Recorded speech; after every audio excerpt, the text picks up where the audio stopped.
Moin, Ladies and Gentlemen. Ich darf euch wieder recht herzlich zu einem relativ kompakten Airsoft-Video begrüßen. Und ihr seht es auf dem Tisch, wir schauen uns heute in Kooperation mit der Firma sniper-as.de die neue ICS MK18 an. Beziehungsweise, was heißt neu, dürfen wir eigentlich nicht sagen. Bedeutet, von der technischen Seite kennen wir alles an dem Modell. Es hat sich zu den alten Reviews zu ICS noch ein bisschen was verbessert, muss ich sagen. Es ist jetzt ein anderer Motor drin, da müssen wir drüber sprechen.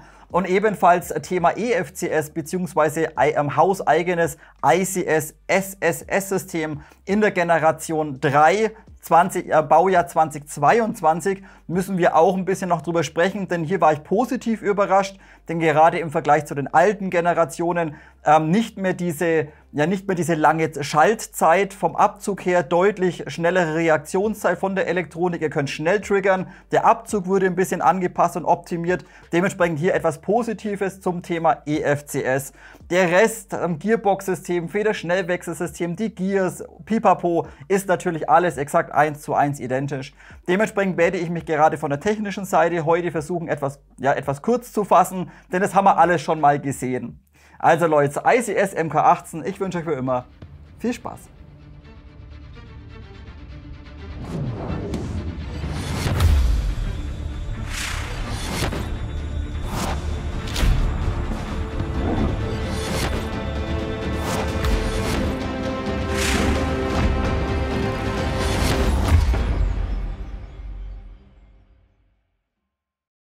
Beginnen wir dieses Video wie üblich mit dem Lieferumfang. Im Karton der MK18 enthalten ist von der Firma Sniper erstmal wieder so ein kleines QC-Kärtchen, dass die Funktion geprüft wurde. Auch die Laserung bzw. die Kennzeichnung mit dem F wurde kontrolliert. Dann seitens ICS ebenfalls so ein kleines Kärtchen mit dem QR-Code drauf. Da kommt ihr letztendlich auf die Webseite und könnt euch die Manual als PDF runterladen, falls ihr sie braucht. Wie gesagt, hier von ICS. Dann wieder speziell von Sniper wieder eine deutsche Gebrauchsanweisung. Ist jetzt zwar nicht speziell irgendwie für die MK18 ausgelegt, ist so eine ganz normale AR-15 Gebrauchsanweisung, aber das ist in Ordnung. Also wer ein bisschen unfähig ist oder beziehungsweise wer jetzt nicht unbedingt der englischen Sprache mächtig ist, eine kleine deutsche Gebrauchsanweisung ist auch in Ordnung.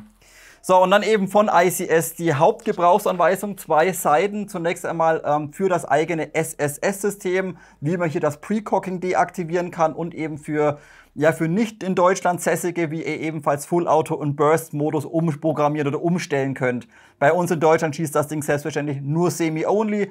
Worauf ich aber später im Detail nochmal eingehen möchte, ist gerade die Einstellung des Precock-Modus, also der Vorspannung. Denn das ist bei dem SSS-System standardmäßig immer aktiv. Und das finde ich leider nicht ganz so gut umgesetzt. Wie gesagt, sprechen wir später durch. Auf jeden Fall hier Anleitung SSS-System und dann nochmal eine Zusatzeinleitung für die Knifte selbst oder für die Airsoft. Funktionen, Hop-Up einstellen, Magazin laden und auch nochmal auf mehreren Seiten in Bildchen erklärt, wie ihr hier dieses Modell demontiert, zerlegt, für eine Wartung zum Beispiel. Ist also alles wunderbar Schritt für Schritt drin erklärt. Das ist vollkommen in Ordnung. So, dann ein Standard-Stahlblech-Magazin von ICS ist ein Mid-Cap-Magazin, 125 Schuss, 125 BB ist ganz normal von Open Speedloader zu befüllen. Dann verwendet leider ICS weiterhin ganz normale Sicherungen hinten in der Buffer-Tube drin. Da ist standardmäßig eine 25 Ampere Sicherung drin verbaut. Ihr habt jetzt zusätzlich nochmal eine 25 Ampere enthalten und zusätzlich auch nochmal eine 30 Ampere. Bedeutet, sollte das Modell doch mal ein bisschen höhere Ströme ziehen und euch brennt die 25 durch, dann könnt ihr sofort einmal die 30 Ampere Sicherung reinmachen. Ist auf jeden Fall hier enthalten, sind so ganz normale Stecksicherungen. So, dann ebenfalls Laufreinigungsstab ist enthalten und natürlich euer Modell selbst, die MK18. Nur das Leuchtpunktvisier ist natürlich nicht Bestandteil des Lieferumfangs. Lasst uns anschließend noch kurz die technischen Daten durchsprechen. Das Datenblatt blende ich euch drüben wieder ein, wen es interessiert. Und hier muss ich zunächst mal einen kleinen Punkt ansprechen, was Persönliches, was mir im Kopf rumgeht. Und da ist zunächst mal die Frage, warum? Warum bringe ich als Firma oder als globale Airsoft-Firma im Jahre 2023 noch eine lizenzierte MK18 auf den Markt? Das Ding bekommt man seit zig Jahren von anderen Herstellern mittlerweile hinterhergeworfen. Es ist also nichts Besonderes mehr, meiner Meinung nach. Den Schaft, ja, den haben sie relativ schön nachgebildet, muss man sagen. Zwar nicht ganz perfekt, sprechen wir später an, auch der Griff.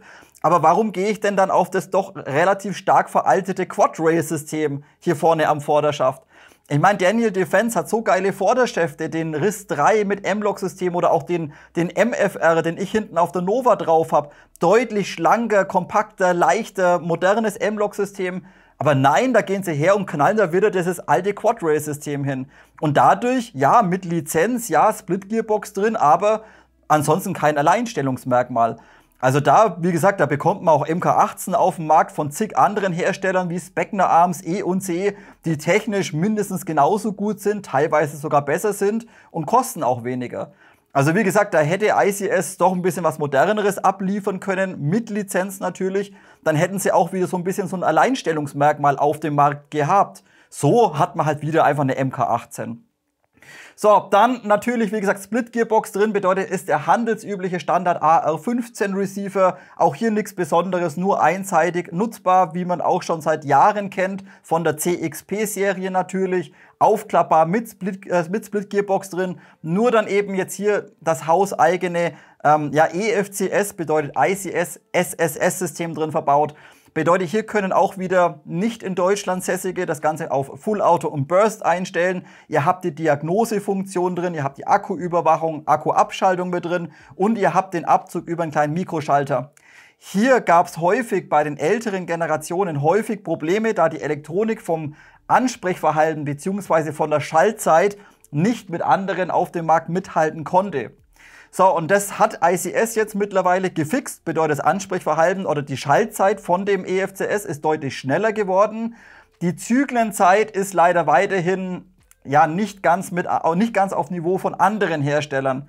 Bedeutet, ICS erkauft sich eigentlich das Ansprechverhalten aufgrund eines sehr starken Precockings, welches ihr standardmäßig zwar ausschalten könnt oder deaktivieren könnt, sobald ihr aber einen neuen Akku ransteckt, ist es automatisch wieder aktiv.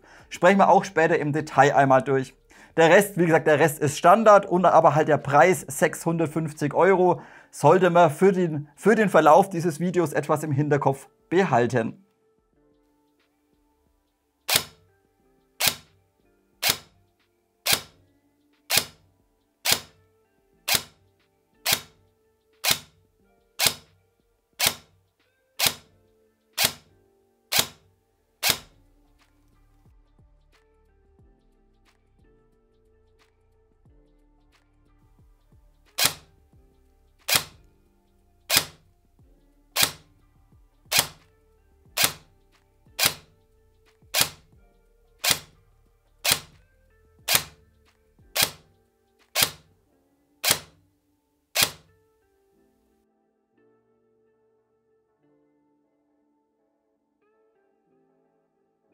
Somit haken wir den Chronotest ab und jetzt lasst uns auch heute wieder im Detail über Thema Energie und vor allem auch Hop-Up, denn es hängt zusammen, im Detail sprechen. So, Chrono habt ihr gerade gesehen, 0,2 Gramm und 0,3 Gramm und das Ganze jeweils mit eingestellten Hop-Up für die jeweilige Grammatur. Und jetzt habt ihr gerade gesehen, bei 0,3 Gramm fällt die Energie bereits relativ stark ab, muss man sagen. Jetzt könnte der ein oder andere auf die Idee kommen, ja gut, langt halt das Volumen vom Zylinder nicht aus. Nein, das ist nicht der Fall heute. Bedeutet, wir haben hier ein Verhältnis drin vom Zylinder zur Lauflänge von 2,1:1. Bedeutet, von der Luftmenge haben wir locker für 0,3 und 0,32 Gramm problemlos ausreichend Luft drin. Ja, aber warum verlieren wir jetzt so viel Energie? Tja, das liegt leider an der Hop-Up-Kombination, welche ICS hier leider einbaut, denn gerade Bucking und der Tensioner sind für diese Grammaturen absolut ungeeignet. Bedeutet, kurz zur Erklärung, je höher ihr geht vom Kugelgewicht, normalerweise desto geringer wird die Streuung und desto schöner wird die Flugbahn der BB. Sollte jedem bekannt sein. Hier in dem Modell ist das Ganze aber genau andersrum. Bedeutet, gerade 0,25 Gramm und teilweise noch 0,28 Gramm funktionieren bei weitem besser wie 0,3, 0,32 und sogar 0,36 Gramm. Bedeutet, ihr bekommt zwar diese 0,32 Gramm BB, bekommt ihr problemlos gehoppt mit dem Hop-Up-System, mit dem Bucking. Aber die Streuung nimmt extrem zu. Bedeutet, ich hatte auf 50 Meter teilweise eine Streuung drin, dass die Kugel 3-4 Meter nach links weggezogen ist und 1 Meter nach oben. Und das eben je höher das Kugelgewicht war. Kurze Erklärung später natürlich nochmal im Detail. Hier verwendet ICS ein ganz normales 0815 Hop-Up Bucking. Quasi einfach nur ein Pornobalken hinten rüber, was schon mal von der Streuung eh nicht ganz so geil ist. Und dann versuchen sie aber auch eben schwere Kugeln zu unterstützen und knallen euch einfach oben einen harten Messing-Tensioner rein. Bedeutet, ihr drückt einfach den Pornobalken mit einem Messingteil einfach brutal runter. Und dadurch verliert ihr aber auch, weil ihr so viel Hop braucht aufgrund des Hop-Up-Systems, verliert ihr auch so einen Haufen Energie. Und wie gesagt, dementsprechend im Hinterkopf behalten, wollt ihr einfach, oder ich würde es allgemein, schmeißt das Hop-Up-Ding raus, Bucking und Tensioner, und macht euch was Modernes rein, damit ihr einfach auch mit 0,3 Gramm und 0,32 Gramm nicht so viel Energie verliert oder vielleicht sogar noch mehr Energie rausbekommt wie standardmäßig. Also hier Thema Hop-Up-System, ja, für schwere BBs ungeeignet. Zum Hop-Up einstellen, es ist weiterhin die ganz normale Rotary Hop-Up-Kammer drin von ICS. Das ist in Ordnung. Auch hier kann man vielleicht ansprechen, sie haben jetzt den Lower Receiver innen drin ein kleines bisschen überarbeitet. Denn hier gab es früher bei der CXP-Serie immer wieder Probleme, dass die Feder vorne an der Hop-Up-Kammer zu schwach war. Bedeutet, die Hop-Up-Kammer konnte relativ schnell von der Gearbox wegwandern und dann hat man keine Energie mehr drauf bekommen. Dann hat man so ein Spritzen gehabt, so Aussetzer drin gehabt. War nicht ganz so geil. Jetzt lösen sie das Ganze nicht mit einer stärkeren Feder vorne an der Hop-Up-Kammer, sondern machen innen drin an den Lower Receiver nochmal am Magazinschacht innen einen Radius-Zinkguss rein, damit einfach die Hop-Up-Kammer nicht nach vorne rutschen kann. Aber wie gesagt, das funktioniert schon mal deutlich besser. Allerdings zum Hop-Up einstellen, ja, leider weiterhin nicht ganz so geil wie bei anderen Systemen. Bedeutet, ihr habt hier weiterhin leider keinen Bolt Catch oder so drin. Bedeutet, ihr müsst zum Hop-Up einstellen, den Spannhebel hinten halten, müsst dann seitlich reingehen, ums Hop-Up einzustellen. Und dann seht ihr es auch leider hier schon drauf, den Aufkleber. Ja, ICS setzt weiterhin auf ein EBB-System. Zeige ich euch später, totaler Quatsch einfach nur. Das bedeutet, dieses kleine Verschlussblech, das zuckt jedes Mal einfach ein bisschen mit nach hinten. Hat, wie auch häufiger schon angesprochen, nichts mit einem Rückstoß zu tun. Sorgt einfach dafür für einen höheren Verschleiß. Das Ding ist lauter, klappert deutlich stärker und ihr verbraucht einfach deutlich mehr Akkukapazität aufgrund dieses unnützen EBB-Systems. Hätten sie rausgemacht, hätten sie einen Bolt Catch mit Funktion gemacht, wäre rein vom Spieler her deutlich attraktiver gewesen wie dieses unnütze EBB-System. Wie gesagt, sprechen wir später im Detail nochmal an. Weiter geht's mit den allgemeinen Informationen. Hier drehe ich euch wie üblich einmal das Modell ein kleines bisschen ins Licht rein, damit ihr es euch einfach mal ein kleines bisschen im Detail anschauen könnt. Und die Umsetzung, ja, wie gesagt, es ist eine klassische MK18. Die Umsetzung ist aber in Ordnung, würde ich sagen. Bedeutet gerade hinten der Schaft, eben auch der Griff, quasi Daniel Defense, ist schon recht gut umgesetzt. Vorderschaft vorhin schon angesprochen, leider doch etwas veraltet, Quad-Rail-System, dementsprechend vom Griff her relativ fett einmal. Ihr braucht Picatinny-Zubehör und kein modernes M-Lock-System. Wie gesagt, möchte ich mich gar nicht nochmal drüber aufregen, hätten sie moderner machen können. Ansonsten haben wir hier natürlich ein komplettes Lizenzmodell, bedeutet, ihr habt am Vorderschaft, wie auch bei anderen Herstellern, einmal die Daniel Defense Markings hier oben in der Kante einmal drin, wer es braucht, und letztendlich vom Schützen auf der linken Seite ebenfalls die Daniel Defense Markings, bedeutet hier oben einfach aufgelasert, auch hier hinten einmal auf dem Upper Receiver und natürlich auf dem Magazinschacht einmal tiefen gelasert, bedeutet nicht irgendwie graviert, sondern einfach mit einem Phasenlaser schön tief eingebrannt die Markings.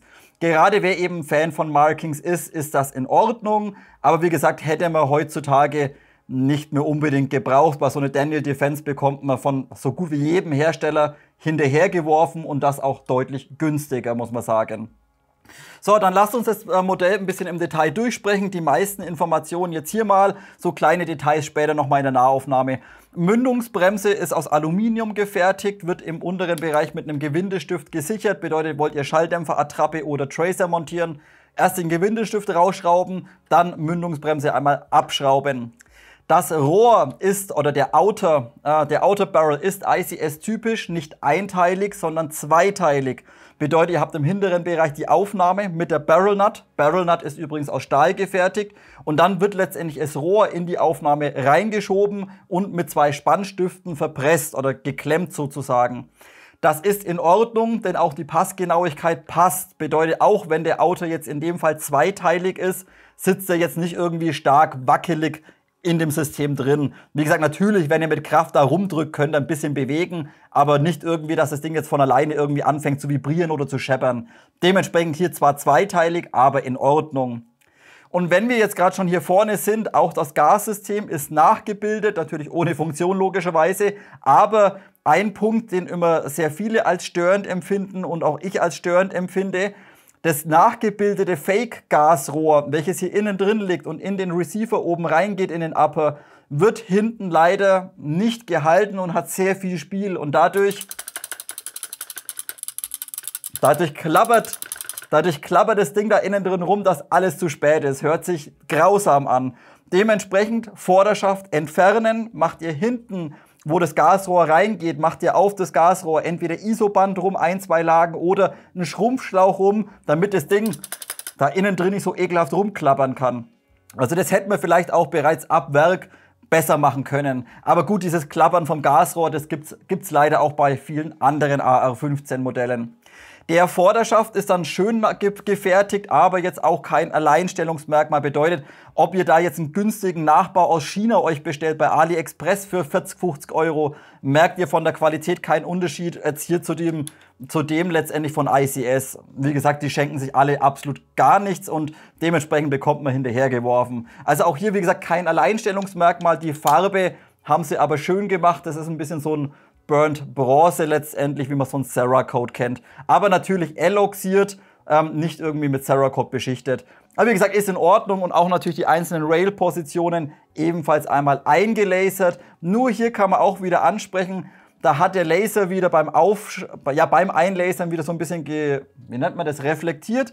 Bedeutet, wenn ihr in die Picatinny-Positionen schräg reinschaut, sind diese ebenfalls wieder weiß. Auch das haben wir bei anderen Herstellern schon besser gesehen. Aber wie gesagt, nichts Gravierendes. Der Vorderschaft natürlich aufgrund der Arretierung natürlich perfekt. Bedeutet hier oben sauber, bündig. Auch Übergang Picatinny, absolut keine Probleme, nahtlos, und sitzt selbstverständlich hervorragend dran. Bedeutet hier kein Spiel irgendwie in der Barrel Nut, kein Verdrehen oder ähnliches möglich. Der Receiver ist dann Standard, wie gesagt, den kennen wir schon seit Jahren von der CXP-Serie von ICS. Nur wie vorhin schon angesprochen, eben jetzt innen drin am Lower dieser Radius für die Hop-Up-Kammer, damit die nicht weggedrückt werden kann nach vorne. Der Rest ist aber Standard. Also hier nichts irgendwie Weltbewegendes überarbeitet oder verbessert. Und auch die hintere Arretierung für den Upper Receiver ist leider weiterhin nur einseitig. Kann ich euch vielleicht später mal beim Federschnellwechselsystem zeigen. Bedeutet, ihr habt letztendlich am Receiver, am Upper, nur hinten so eine ganz dünne Flosse runter mit einem Loch durch, wo das Ganze am Pin arretiert. Ansonsten wird nur letztendlich die Gearbox im oberen Bereich über dem Pin gehalten und nicht der Receiver. So, ansonsten auch hier, wie gesagt, von den Bedienelementen nichts Besonderes, ganz normaler Magazinauswurf, nur vom Schützen aus auf der rechten Seite vorhanden. Bolt Catch natürlich ohne Funktion oder Verschlussfang, der wird hier einfach nur reingelegt als Deko letztendlich, und auch der Feuerwahlhebel nur vom Schützen aus letztendlich auf der linken Seite vorhanden. Der läuft in Ordnung, da können wir nicht drüber meckern. So, dann lasst uns eben direkt gleich weitermachen mit ein paar Punkten, was den Schaft angeht und den Griff. Jetzt haben sie hier diesen Daniel Defense Griff nachgebildet. Den empfinde ich aber als etwas zu fett oder zu breit. Bedeutet, wenn ihr andere Griffe gewohnt seid, einen Moe oder einen stinknormalen irgendwie AR-15 Griff, dann ist der von der Gesamtbreite hier oben, wo ihr quasi rumgreift, doch einiges breiter. Und dadurch komme ich zum Beispiel, gut, ich habe kleine Hände, aber ich komme gerade so jetzt mit dem Daumen hier oben an den Feuerwahlhebel hin. Manche Griffe sind einfach hier nochmal deutlich schlanker und dadurch hat man einfach einen besseren, ja, kommt man einfach deutlich schöner an den Feuerwahlhebel hin. Also hier, wie gesagt, wenn ihr kleine Hände habt, ein bisschen beachten, der Griff ist relativ fett und breit. Was dann schön wieder ist, er zieht sich auch gerade hier Richtung Abzug rein schön schlank zusammen. Bedeutet, ihr könnt hier auch wunderschön einmal den Finger lang machen, schön reinlegen, da er eben schön schlank zuläuft. Ist komplett aus Polyamid-Kunststoff gefertigt und auch sehr schön hier unten im In-Mold-Verfahren diesen Gummi eingearbeitet. Bedeutet, da wird auch irgendwie der Gummi dann reingelegt und dann wird letztendlich das Polyamid, glaube ich, drüber gegossen. Also das ist quasi dann ein Bauteil, aber aus zwei Materialien. Und dementsprechend hier schön rutschfest, komplett aus Gummi gefertigt. Im unteren Bereich fühlt sich einfach geil an, muss ich sagen. Also den haben sie wunderschön nachgebildet, nur halt, ja, nur sehr, sehr fett, muss ich sagen. Sehr, sehr wulstig, sehr groß der Griff einfach. Von der Haptik oder vom Handling her. Dann haben wir hinten ganz normal Aufnahmetrageriemen, wie bei den meisten Modellen, aus Stahl gefertigt. Einmal hier vom Schützenhaus links, wie auch vom Schützenhaus auf der rechten Seite. So, und dann kommen wir einmal zu dem Schaft. Wenn ihr jetzt euch mal den Original Daniel Defense Schaft anschaut, werdet ihr feststellen, naja, der ist ja nicht ganz so original. Richtig. Bedeutet, er ist vom Design her sehr nah dran, aber nicht ganz perfekt 100% nachgebildet. Gerade was eben auch diese eingeklebte Gummifläche hier ergibt, die zieht sich normalerweise beim Original deutlich weiter runter. Und auch wenn ihr von oben drauf schaut, könnt ihr feststellen, dass er zum Originalen ebenfalls nochmal deutlich fetter ist. Bedeutet, gerade diese Taschen bauen doch relativ stark weit raus.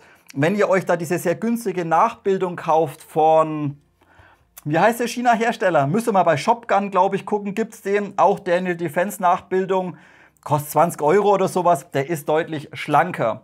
Kleiner Vorteil natürlich bei ICS, ihr bekommt hier problemlos 2400 mAh in den Schaft reingeballert. 2051 ohne Probleme. Bedeutet hier natürlich, er weicht ein bisschen ab, er ist ein bisschen breiter, aber ihr habt unheimlich viel Platz für euren Akku da hinten drin. Dementsprechend auch ein Vorteil, muss man sagen. Dann wiederum ein Nachteil, die seitlichen Taschen sind hier vorne offen. Bedeutet, könnt ihr hier gucken, guck mal, ich kann hier einen Finger reinstecken. Das werdet ihr dann vielleicht später mal ganz kurz sehen, wenn ihr dann den Akku einlegt und ihr verwendet die Zellen links und rechts, dann kann es passieren, dass die Zelle hier vorne rauskommt, die Akkuzelle, weil der Schaft hier vorne offen ist und nicht geschlossen ist. Also auch das hätte man vielleicht hier seitlich ein bisschen schöner machen können, wenn man schon so viel Platz für einen Akku hat. Ansonsten haben wir auch hier Polyamid-Kunststoff, das ist vom Material her wirklich super. Die Flächen sind jetzt hier aber nicht im In-Mold-Verfahren, diese Gummiflächen, sondern die sind nur geklebt. Und da sieht man zum Beispiel bei meinem Modell vom Schützenhaus auf der linken Seite, sieht man hier hinten noch so ein bisschen so Klebereste, so Sekundenkleber, irgendwie in weiß. Also die sind nur aufgeklebt. Aber ist auch schön von der Haptik her, so Gummipads einmal drin für die Wange, fühlt sich ebenfalls sehr, sehr gut an. Was ihr dann auch vielleicht gerade schon sehen konntet, der Schaft läuft auf der Buffertube ja ein bisschen loose. Bedeutet, ihr seht, ich bin jetzt komplett auf Anschlag an der Castle Nut dran. Da sitzt das Ding sauber drauf, da können wir nicht meckern. Minimal ein kleines bisschen Spiel. Das passt. So, jetzt passt aber mal auf, wenn ich das Ding ein kleines bisschen ausschiebe, Position 1. Seht ihr das? Das Ding, das wackelt da hinten rum wie ein Hund sei Schwanz. Also der hat locker 5-6 mm ja, Luft da hinten drauf. Also ich weiß ja nicht, wenn ich schon einen neuen Schaft mache und eine Kunststoffform dafür anlege und die Maße meiner eigenen Buffertube habe, warum mache ich das Ding nicht passgenau? Also auch hier muss man dann letztendlich wieder hergehen und muss sich hinten auf die Tube irgendwie Isoband aufkleben oder Klebeband, damit der Schaft da hinten eben nicht so rumwackelt wie ein Hund sei Schwanz. Also auch das, muss ich sagen, geht von der Passgenauigkeit bei anderen Herstellern, geht es deutlich besser. Und wenn wir jetzt schon beim Thema Schaft sind, lasst uns ebenfalls kurz anschauen, wie ihr hier den Akku einlegt, denn das hat ICS unheimlich benutzerfreundlich umgesetzt, muss ich sagen. Bedeutet, die Schaftkappe hinten, welche übrigens aus einem relativ harten Gummi gefertigt ist, wird im unteren Bereich über einen Pin gefedert. Bedeutet, ihr könnt mit relativ viel Schmackes einfach hier unten reingreifen, könnt die Schaftkappe nach hinten ziehen, also gegen die Feder arbeiten und dann einfach einmal drehen. Und somit könnt ihr den gesamten Schaft hinten aufmachen. Das ist mega geil umgesetzt. Und jetzt könnt ihr eben hergehen, wie gerade schon angesprochen, jetzt könnt ihr hergehen und könnt hier problemlos fette Akkus einlegen. Ihr habt die gesamte Tube, die gesamte Buffer-Tube, da liegt nichts drin, ist komplett offen, bekommt dann Akku rein, links, rechts bekommt ihr Zellen rein. Wie gesagt, ihr bekommt sogar 2400 mAh mit 11,1 Volt rein. Ich gehe jetzt mal her und mache meinen persönlichen Favorit rein, das wäre der 2150 mAh Akku. Ihr könnt auch Turnigy zum Beispiel nehmen, Triple Sticks mit 2000 mAh und der passt dann eben, wie gesagt, hier hinten problemlos rein. Bedeutet eine Zelle in die linke Tasche, eine Zelle in die Mitte in die Tube und eine Zelle eben nach rechts. So, wenn ich irgendwas sehen würde. So, also einmal hier rein, eine hier rein und reinstopfen das Ganze. So, das ziehen wir uns nach oben raus und dann passt der Akku da hinten nämlich, wartet mal, dann passt der Akku da hinten wunderbar einmal rein. Auch von den Kabeln, vom Balancer her, absolut kein Problem. Anstecken, dann habt ihr eben links, rechts noch ein bisschen mehr Platz, könnt die ganzen Kabel da hinten einfach noch zusätzlich reinstopfen, macht hinten den Balancer noch rein, dreht die Schaftkappe, arretiert die Schaftkappe und dann ist der Akku da wunderbar hinten drin verstaut. Nur vielleicht könnt ihr das sehen, ich weiß es nicht. Wie vorhin schon angesprochen, der Schaft ist jetzt hier vorne eben offen. Und ich weiß jetzt nicht, ob ihr es erkennen könnt, ihr seht die Zelle. Bedeutet, hier vorne kommt der Akku ein bisschen raus.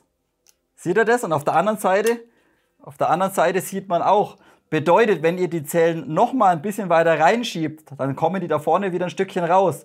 Sieht ziemlich bescheiden aus. Also warum er den Schaft da vorne nicht geschlossen hat, ergibt sich mir nicht. Hätte man vielleicht machen können. Wenn ihr jetzt nicht so große Akkus zu Hause habt, ihr bekommt natürlich alle anderen Standard-Akkus problemlos rein. Also wirklich alles. Ob ihr jetzt solche Standard-Triple-Sticks habt oder Single-Stick als 11,1 Volt, passt perfekt in die Tube rein. Habt ihr irgendwelche kleineren Triple-Sticks, einfach reinstopfen. Was ihr habt, es passt hier hinten wirklich alles rein. Das ist gut gelöst und wird heute auch einen Pluspunkt geben. Platz für den Akku, einfach nur tipptopp und sehr benutzerfreundlich zum Einlegen. Somit ist unser Akku drin. Jetzt können wir weitermachen mit dem Thema Ansprechverhalten, Zyklus und natürlich leider wieder bei ICS Thema Klangbild. Hier müssen wir einiges ansprechen, denn ja, wie gesagt, schaut es euch einfach an und entscheidet selbst, wie geil ihr das findet oder ob es vielleicht ein bisschen kritisch ist. Fangen wir zunächst mal an. Ich habe euch vorhin gesagt, das EFCS-System bzw. das hauseigene SSS-System oder Triple S-System von ICS war leider in den Vorgängergenerationen nicht ganz so geil. Also das konnte jedes andere EFCS-System, war da gerade von der Schaltzeit deutlich schneller wie das SSS. Das ist jetzt aber besser. Bedeutet, ihr habt es nicht mehr, wenn ihr abzieht, diesen Delay drin von 20, 30 Millisekunden, bevor überhaupt das Ding mal schaltet und den Motor antreibt. Das ist jetzt nicht mehr der Fall. Bedeutet, der Abzug reagiert einfach deutlich, deutlich schöner, muss man sagen. Weiterhin aber, wie vorhin schon angesprochen, weiterhin leider ein Nachteil meiner Meinung nach. ICS erkauft sich das Ansprechverhalten aufgrund eines sehr starken Precockings. Vorhin vielleicht schon kurz angesprochen, bedeutet, sobald ihr den Akku ansteckt, ist das System auf ca. 80% Precocking. Bedeutet, der Piston wird jedes Mal oder die Feder wird jedes Mal nach dem Schuss auf ca. 80% vorgespannt. Dadurch belastet ihr natürlich die Gears, die Feder, deutlich stärker wie bei anderen Systemen. Ja, natürlich, das Ansprechverhalten ist dadurch deutlich zackiger, aber das bekommen andere Systeme auch ohne Vorspannung problemlos hin. Denn hier müssen wir auch später über den Motor sprechen, der ist leider auch heute nicht ganz so geil, muss ich sagen. So, jetzt ganz kurz Thema Klangbild. Jetzt das Ganze eben Standard mal mit Precocking.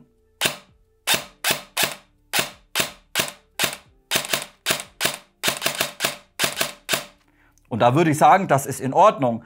Vom Klang, ja natürlich, das Ding ist saumäßig laut, aber die Gears nehmt ihr, oder das Kreischen der Gears nehmt ihr mit Precocking nicht wahr. Bedeutet, ja, der Aufschlag ist brutal laut, das Ding macht Schläge ohne Ende. Sehr unangenehm, muss ich sagen. Aber ihr nehmt dafür aufgrund der Vorspannung die Gears nicht wahr. Jetzt lasst uns mal das Precocking deaktivieren, wie es bei Standards oder normalen Systemen ist. Bedeutet, wir gehen her, gehen auf Semi, drücken einmal ab und betätigen dann oder schalten dann den Feuerwahlhebel dreimal zwischen Semi und Auto hin und her. Dann ist das Precocking deaktiviert. Also, wir drücken einmal ab. Oh, jetzt da. Hat vibriert.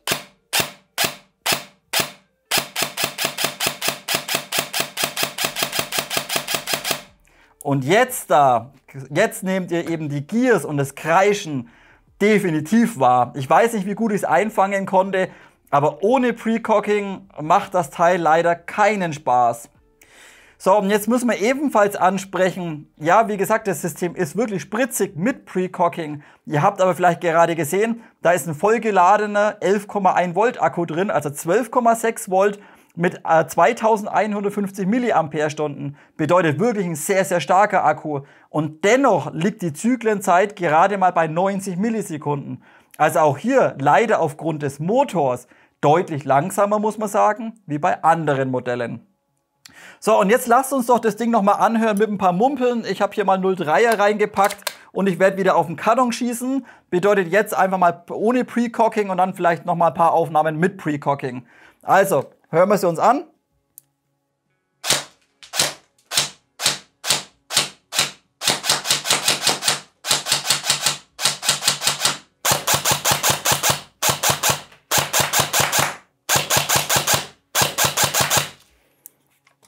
Also wie gesagt, das Ding kreischt leider ziemlich stark. So, jetzt lasst uns mal das, es hängt eine Kugel drin, cool. Jetzt lasst uns mal das Precocking nochmal einschalten.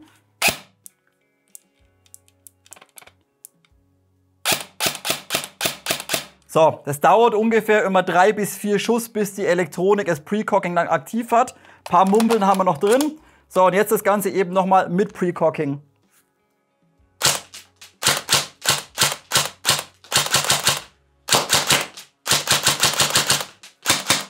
Oh, und jetzt ist es schon leer. Aber ich meine, oder ich glaube, ich konnte es euch jetzt relativ gut einmal darstellen im Video. Wie gesagt, ja, mit dem Precocking, wenn ihr das Ding Standard betreibt, ist es spritzig, ist es in Ordnung. Aber halt aufgrund der sehr starken Vorspannung und diese Zyklenzeit oder dieses Spritzige, das bekommen halt andere Systeme aufgrund ein besseres EFCS-System vielleicht, bessere Motoren, bekommen das auch problemlos in den Griff ohne Vorspannung. Also hier wieder ein bisschen so, ja, in Spaß erkauft aufgrund der Vorspannung. Und wie vorhin vielleicht auch schon kurz angesprochen, wenn ihr jetzt meint, ihr wollt das Precocking oder ihr wollt das Precocking deaktivieren, ja, dann könnt ihr das machen, wie gesagt, umschalten. Sobald ihr aber den Akku wechselt, ist es automatisch immer wieder aktiv. Da können wir auch gleich ansprechen, was ihr jetzt auch beachten müsst, was wir uns dann gleich anschauen. Wenn ihr das Modell aufklappt, stehen die Gears standardmäßig nicht korrekt. Bedeutet, wenn mit Precocking oder Standardeinstellung steht das Sektorgear komplett aufgezogen. Bedeutet, in diesem Zustand könnt ihr dieses Modell nicht mehr zusammenklappen. Bedeutet eigentlich, bevor ihr das Ding aufklappt, müsst ihr erstmal Precocking deaktivieren, dann vielleicht mal 4, 5 Schuss abgeben und erst dann könnt ihr es aufklappen, damit das Sektorgear korrekt steht. Wollt ihr das nicht haben, müsst ihr leider die Gears ein bisschen weiter hebeln, weiter drehen, damit ihr das Modell wieder zuklappen könnt.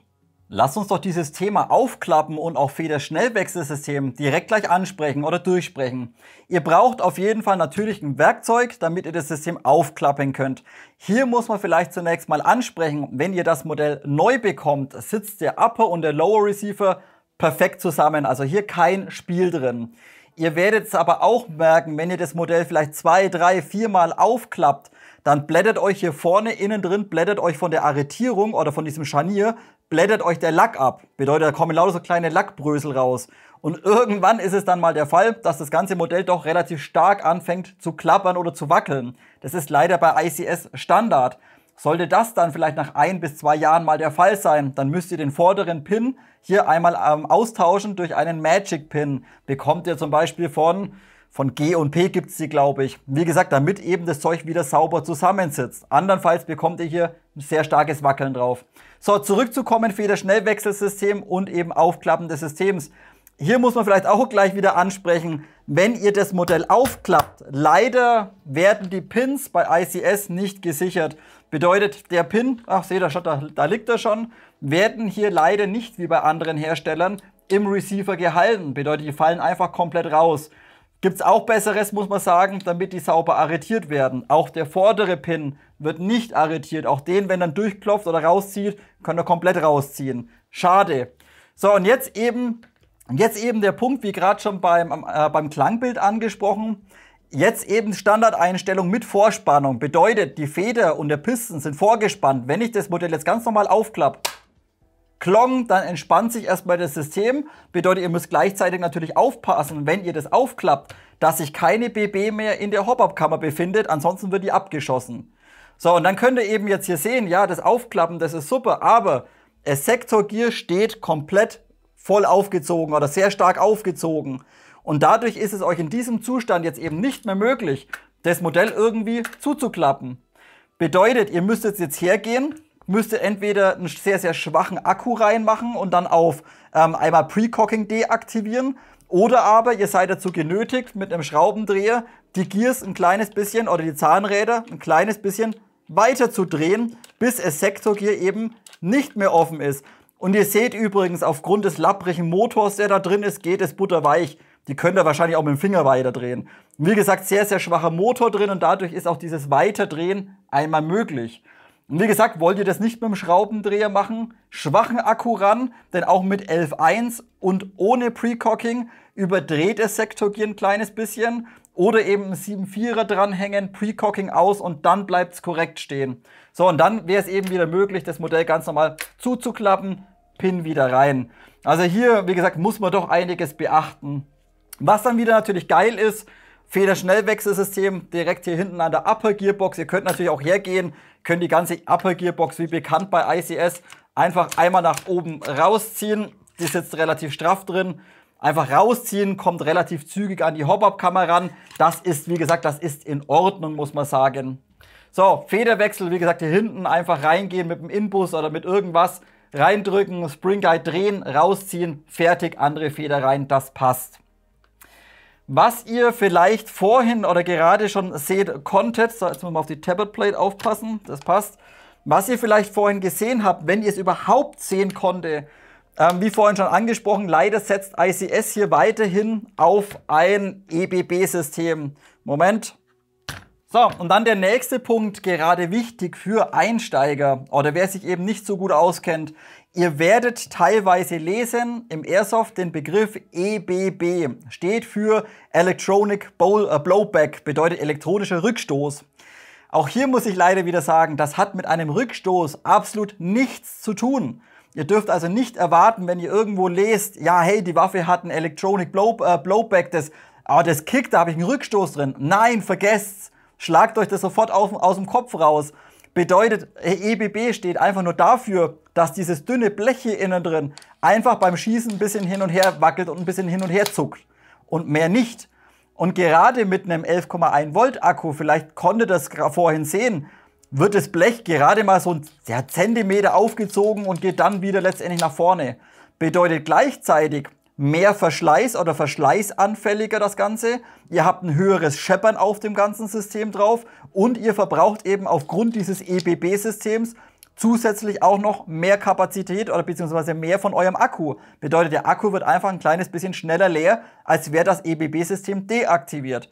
Dementsprechend für alle Einsteiger ganz wichtig, deaktiviert umgehend dieses EBB-System. Das ist der größte, jetzt wollte ich schon was Böses sagen, nein, das ist einfach nicht ganz so geil. Lassen wir es einfach mal so im Raum stehen. Wie gesagt, total unnütz, EBB-System bei einer SAEG. Kommen wir zu einem weiteren sehr wichtigen Punkt und das ist das Thema Magazin und Kompatibilität. Denn auch hier muss man bei der ICS MK18 doch ein kleines bisschen was beachten. Zunächst im Lieferumfang enthalten, vorhin schon gesehen, ein ganz normales Stahlblech oder ein Stanak letztendlich mit Cap-Magazin, 125 Schuss, außenrum aus Stahlblech gefertigt und das Inlay ist hier sogar aus Polyamid-Kunststoff, also nicht aus ABS. Kleine Probleme beim Originalmagazin, das ist von der Qualität, ja, ganz normal eigentlich, braucht man nicht ansprechen, aber das Inlay hat in der Hülle relativ viel Spiel, so circa 1 mm 1,5 und dadurch klappert und scheppert das Magazin ein kleines bisschen. Also gerade die Passgenauigkeit geht auch bei anderen Herstellern, geht es ein bisschen besser. Weiteres Problem, was ich mit dem Magazin hatte, ab 0,3 Gramm aufwärts sind die letzten BBs, circa 10 bis 15 BBs, hängen geblieben und wurden nicht mehr gefeedet. Bedeutet, selbst wenn man dann da oben aufgemacht hat, die waren einfach drin gehangen. Bedeutet kein Druck mehr oder kein Zug mehr auf der Feder drauf, um die BBs feeden zu können. Dementsprechend das Originalmagazin wirklich nur für bis 0,25 Gramm BBs ausgelegt. Alles andere kann dann zu Feeding-Problemen führen, wenn das Magazin leer wird. Das kann man auch ganz schnell gegenprüfen. Bedeutet, ich habe mal beide Magazine, gerade das PTS, nehme ich da gern her zum Vergleichen, das eben eine sehr starke Feder drin hat. Hier ist im Vergleich zum PTS die Feder einfach deutlich schwächer.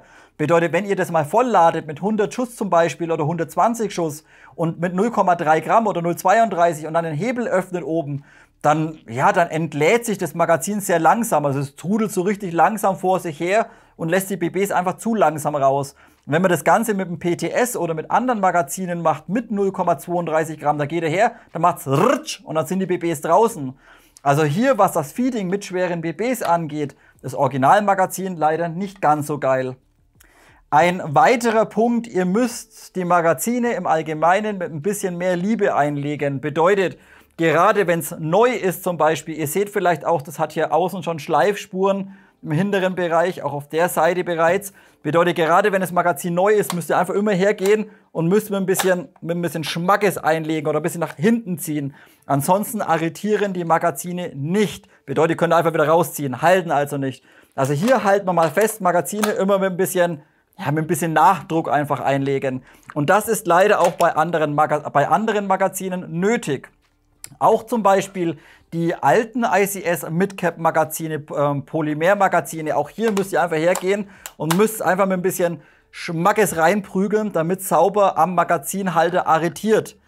Auch, dann muss man ebenfalls ansprechen, wenn es dann arretiert ist, dann sitzen die wirklich sauber drin. Ne? Also da habt ihr kein Spiel, kein Wackeln, kein Klappern drauf. Aber ihr braucht halt ein kleines bisschen Liebe. Ebenfalls das Syma Standardmagazin, Syma Midcap Stahlblech. Auch hier müsst ihr einfach ein bisschen mit ein bisschen Liebe einlegen, damit es sauber arretiert. Dann funktioniert das Ganze aber wirklich klasse. So, und dann... Ja, genau.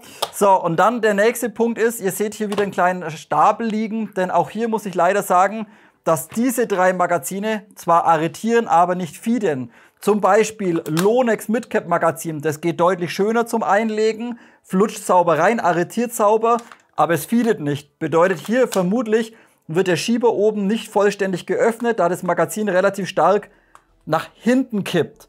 Bedeutet hier kein Feeding mit dem Lonex Midcap und das gleiche Phänomen hatte ich ebenfalls mit den Arcturus Magazinen. Das neue Arcturus Magazin, auch hier rastet sauber ein, aber zu viel Spiel, feedet nicht und auch das, was ist das für eins? Auch dieses das alte Arcturus ist das. Auch hier genauso letztendlich viel zu viel Spiel, kein Feeding vorhanden. Wenn ihr dann Magazine sucht, die gut funktionieren, würde ich euch zu PTS raten, denn die funktionieren einfach am besten. Gerade auch mit schweren BBs hier keine Probleme gehabt. Geht wunderbar zum Einlegen, sitzt sauber drin, hat nicht zu viel Spiel, öffnet sauber und feedet sauber. Also PTS-Magazine, wenn ihr schon habt, funktionieren klasse. Weitere Magazine, die funktionieren, BattleX Magazin, Airsoft Systems Midcap Magazin. Auch ein sehr gutes Magazin, was sehr gut vom Fitting her ist zum Beispiel von E&C, das PMAC, der PMAC-Nachbau, ein bisschen weniger Spiel drin, wie zum Beispiel PTS, feedet sauber, oder dann ihr nehmt von Syma ebenfalls diesen PMAC-Klon letztendlich, denn auch dieses funktioniert wirklich super. Wie gesagt, ein bisschen mehr Nachdruck bei den Originalmagazinen, dementsprechend die Kompatibilität, ja, ist in Ordnung, aber andere Systeme sind hier, was das Thema Magazin angeht, ein kleines bisschen besser. Dann lasst uns zu diesem Video auch heute wieder ein paar Nahaufnahmen ergänzen, damit ihr euch das ein oder andere Detail noch mal etwas näher anschauen könnt. Das meiste vorhin bei den allgemeinen Informationen bereits durchgesprochen. Wie gesagt, überfliegen wir das Ganze einfach noch mal ganz kurz nah. Mündungsbremse nicht aus Stahl, sondern aus Aluminium, stinknormal AR15 oder M4, wie man es kennt. Nichts Besonderes, und ein Gewindestift, wieder aufpassen, halt wie vorhin schon angesprochen. Das Rohr ist zweiteilig, beziehungsweise der Outer, da weiß ich jetzt gar nicht, ob man vielleicht reinschauen kann und die Pins oder die Verbindung hier hinten drin sehen kann. Wie gesagt, weiß ich nicht, ob ich da Licht reinbekomme. Auf jeden Fall zweiteilig, aber wie vorhin auch schon angesprochen, ist dennoch in Ordnung. Bedeutet, das Rohr hat jetzt nicht zu viel Spiel irgendwie drin, wackelt da jetzt nicht irgendwie wie ein Hund sei Schwanz da vorne drin rum, ist also in Ordnung.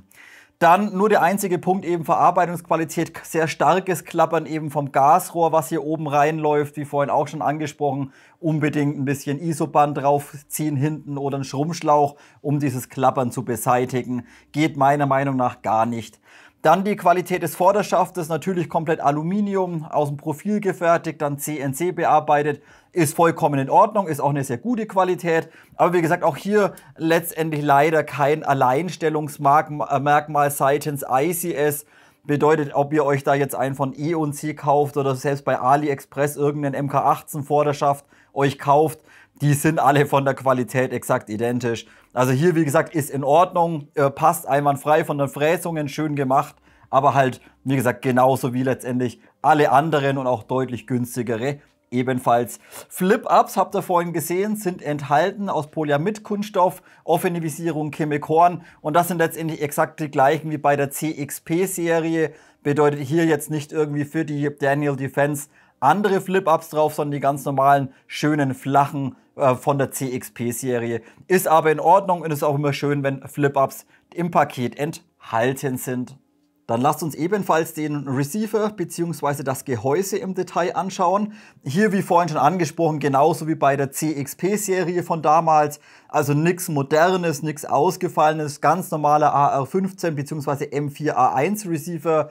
Ganz klassisch abgerundet mit Forward Assist, natürlich ohne Funktion. Und der Receiver ist ja letztendlich lackiert. Bedeutet, da ist eine Lackschicht drauf, die ist ein kleines bisschen robuster wie jetzt zum Beispiel eine Eloxal-Schicht. Allerdings ein kleiner Nachteil auch, wenn ihr irgendwo oder wenn das anfängt zum Bröckeln, dann haut's gleich so richtige Flakes einmal weg.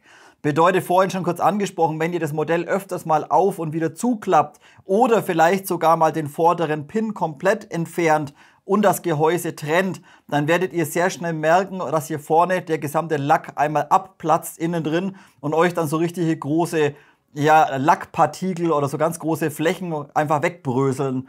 Und wie gesagt, hier lackiert. Vielleicht kann man sogar hier oben, wenn ich mal das Leuchtpunkt wegmache, wie es hier ausschaut, habe ich mir noch gar nicht angeguckt. Aber ich meine, das müsste eigentlich noch, ja, das sieht noch recht gut aus. Bedeutet hier auch bei der Klemmung nur eine kleine Druckstelle letztendlich einmal drin im Lack. Also das ist in Ordnung, würde ich sagen. Da können wir nicht meckern. So, und dann kommen wir eben nochmal zurück auf das Thema Abzug und EBB-System. Jetzt kann ich euch das schon mal zeigen. Bedeutet, wenn ihr jetzt mal euer Augenmerk hier drauf werft, natürlich den Aufkleber da oben, den könnt ihr natürlich runter machen, braucht ihr nicht drauf lassen. Aber hier eben EBB-System. Was ist ein EBB-System? Hier, schaut her, das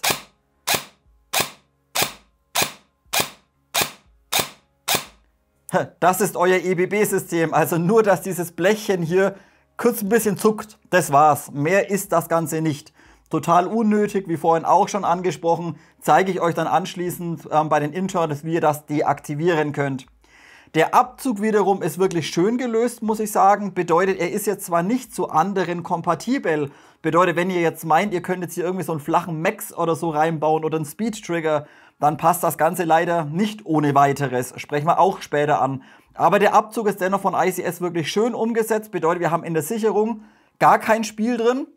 Bedeutet, mechanische Sicherung wird komplett blockiert. Ganz kleines bisschen, ganz kleiner Hauch. Und aber gleichzeitig auch der Abzugsweg, habt ihr vielleicht vorhin schon oder gerade schon gesehen, relativ kurz gehalten.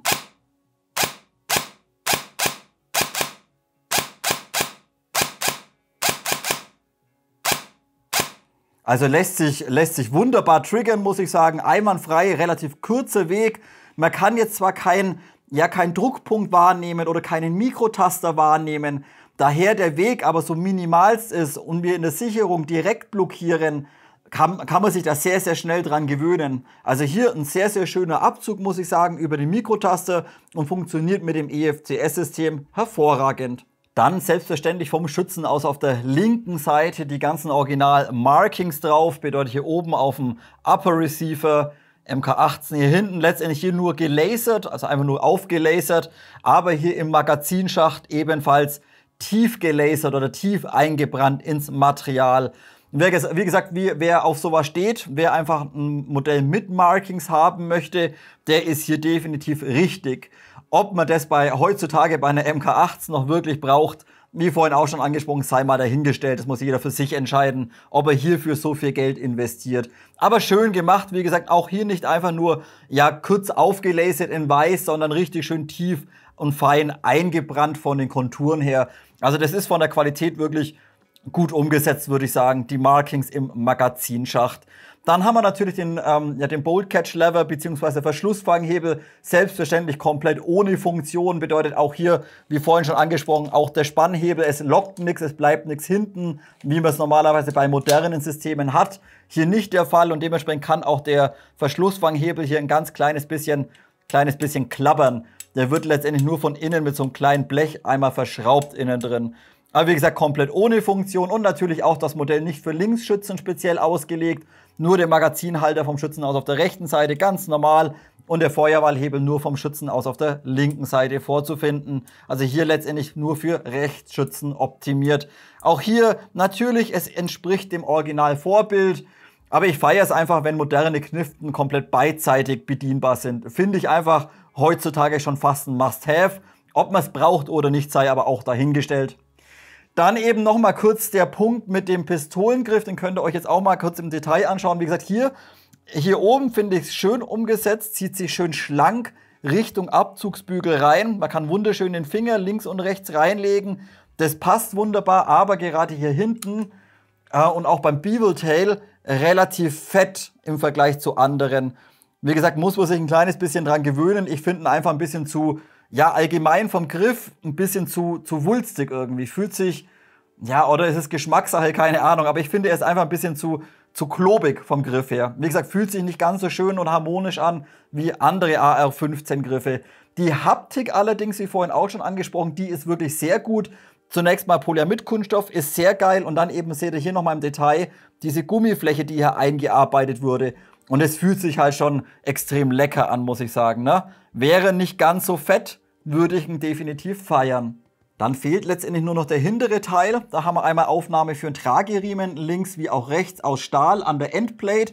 Da habt ihr auch noch hier unten ganz fett ICS Airsoft aufgelasert. Hätten wir vielleicht bei einem Lizenzmodell auch darauf verzichten können, aber gut, sei mal dahingestellt. Und die Castle Nut, die Buffer Tube wie auch die Castle Nut weicht im Vergleich zu anderen Herstellern ebenfalls ab. Bedeutet, wir haben jetzt hier keine Buffer Tube aus Aluminium und wir haben auch keine Castle Nut. Bedeutet, hier ist die gesamte Buffer Tube zusammen mit der Castle Nut aus einem Gussteil gefertigt. Und das Ganze ist so eine Zink-Aluminium-Legierung, also so ein, ja, einfach eine Legierung. Bedeutet hier nicht irgendwie zum Schrauben, zum Festziehen, sondern das Ding wird ganz klassisch von innen mit einer Schraube gesichert, wie man es eben damals noch hatte. Also auch hier nicht irgendwie anders umgesetzt. Ist aber in Ordnung. Worauf ich jetzt noch mal kurz eingehen möchte, ist der Schaft. Hier vorhin schon alles drüber durchgesprochen. Wirklich tolle Qualität. Wie gesagt, schöner Polyamid-Kunststoff. Haptik einwandfrei. Auch hier diese Gummipads. Einmal aufgeklebt, fühlt sich richtig an, aber definitiv zu viel Spiel auf der Buffer Tube. Ich meine, wir hatten das schon wirklich oft, dass ein Schaft auf einer Buffer Tube ein bisschen Spiel hat. Und ja, das ist vollkommen in Ordnung, aber Leute, schaut euch das mal an. Das ist fast ein Zentimeter Luft, was das Ding da hinten rumklappern und rumschwabbeln kann. Also das geht definitiv meiner Meinung nach besser. Dementsprechend hier, wie vorhin auch schon angesprochen, abziehen das Ganze, etwas ISO-Band oder irgendein Klebeband auf die Buffer-Tube aufkleben. Und zwar so viele Lagen, bis ihr den Schaft noch einmal drauf bekommt und auch noch einstellen könnt. Aber das Ganze eben nicht einen Zentimeter hinten drauf rumklappert. Also da hätten sie doch auf Thema Passgenauigkeit etwas mehr Wert legen können. Und was ihr vielleicht jetzt in den Aufnahmen auch noch mal kurz im Detail sehen könnt, wartet, ich drehe sie euch mal. Ich weiß nicht, ob man das vorhin sehen konnte, aber ich drehe sie euch jetzt einfach mal so her. Schaut mal hier, das habe ich vorhin schon angesprochen. Hier, wenn ihr die Akkuzellen einlegt und ihr drückt die Zelle zu weit vor, dann kommt ihr hier vorne aus dem Loch kommt dann die Akkuzelle wieder raus. Also da hätte man auch gerne irgendwie eine Abdeckung anbringen können, damit es hier geschlossen ist. Warum sie das offen lassen, ja, verstehe ich leider nicht ganz. Lasst uns nun weitermachen mit den Internals und wie am Anfang des Videos vielleicht bereits angesprochen, werde ich mir heute nicht so viel Zeit für die einzelnen Bauteile nehmen, denn diese sind zum größten Teil 1:1 exakt identisch wie zur ICS MP5 bzw. MX5, welche wir bereits vor 1 bis 2 Monaten im Video hatten. Da würde ich mich also sehr viel wiederholen müssen. Dementsprechend die Internals heute etwas schneller durchgesprochen. Beginnen wir erst wieder bei der Lower Gearbox und bei der Lagerung. Und hier könnt ihr sehen, wir haben hier zwar die neue Generation von der Lower Gearbox drin, bedeutet nicht mit einem 7 mm Lagersystem, sondern hier die neue Variante mit 8 mm, ebenfalls auf der anderen Seite mit dem neuen Kabelkanal hier seitlich drin und auch eben die Arretierungsflächen oder dieses Klicksystem für die MP5. So, aber es ist zwar die neue Version, aber es ist eben speziell die SSS-Version. Bedeutet die Variante speziell für das hauseigene EFCS oder ETU von ICS. Und genau diese Gearbox ist leider nicht zu anderen EFC-Systemen oder EFCS kompatibel. Bedeutet, möchtet ihr hier einen Titan reinmachen, einen Aster reinmachen oder irgendein besseres zum Einstellen, ist euch das mit dieser Gearbox leider nicht möglich. Die andere Variante dann von dieser Gearbox war eben bei der MP5 drin verbaut und diese wiederum ist zu EFC-Systemen problemlos kompatibel. Bedeutet, wenn euch vielleicht irgendwann mal dieses SSS-System auf den Zeiger geht oder kaputt geht und ihr wollt vielleicht ein besseres einbauen, dann müsst ihr ebenfalls hergehen und müsst ebenfalls die Lower Gearbox einmal tauschen. Und dann müsst ihr eben schauen, dass ihr auch die neue Variante herbekommt mit 8 mm Lagersystem.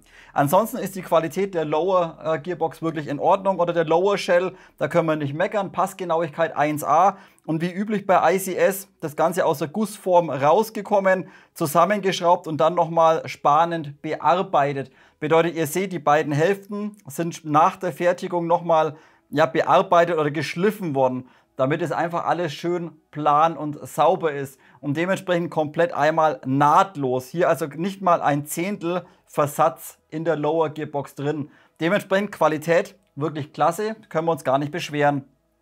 So, dann eben, wie vorhin schon, oder wie gerade schon angesprochen, jetzt hier eben die neue Variante mit 8 mm System, aber letztendlich nur mit 8 mm Gleitlagern bzw. Stahllaufbuchsen an jedem einzelnen Gear. Bedeutet auch vom Schützen aus auf der linken Seite im unteren Bereich ebenfalls komplett Stahllaufbuchsen drin.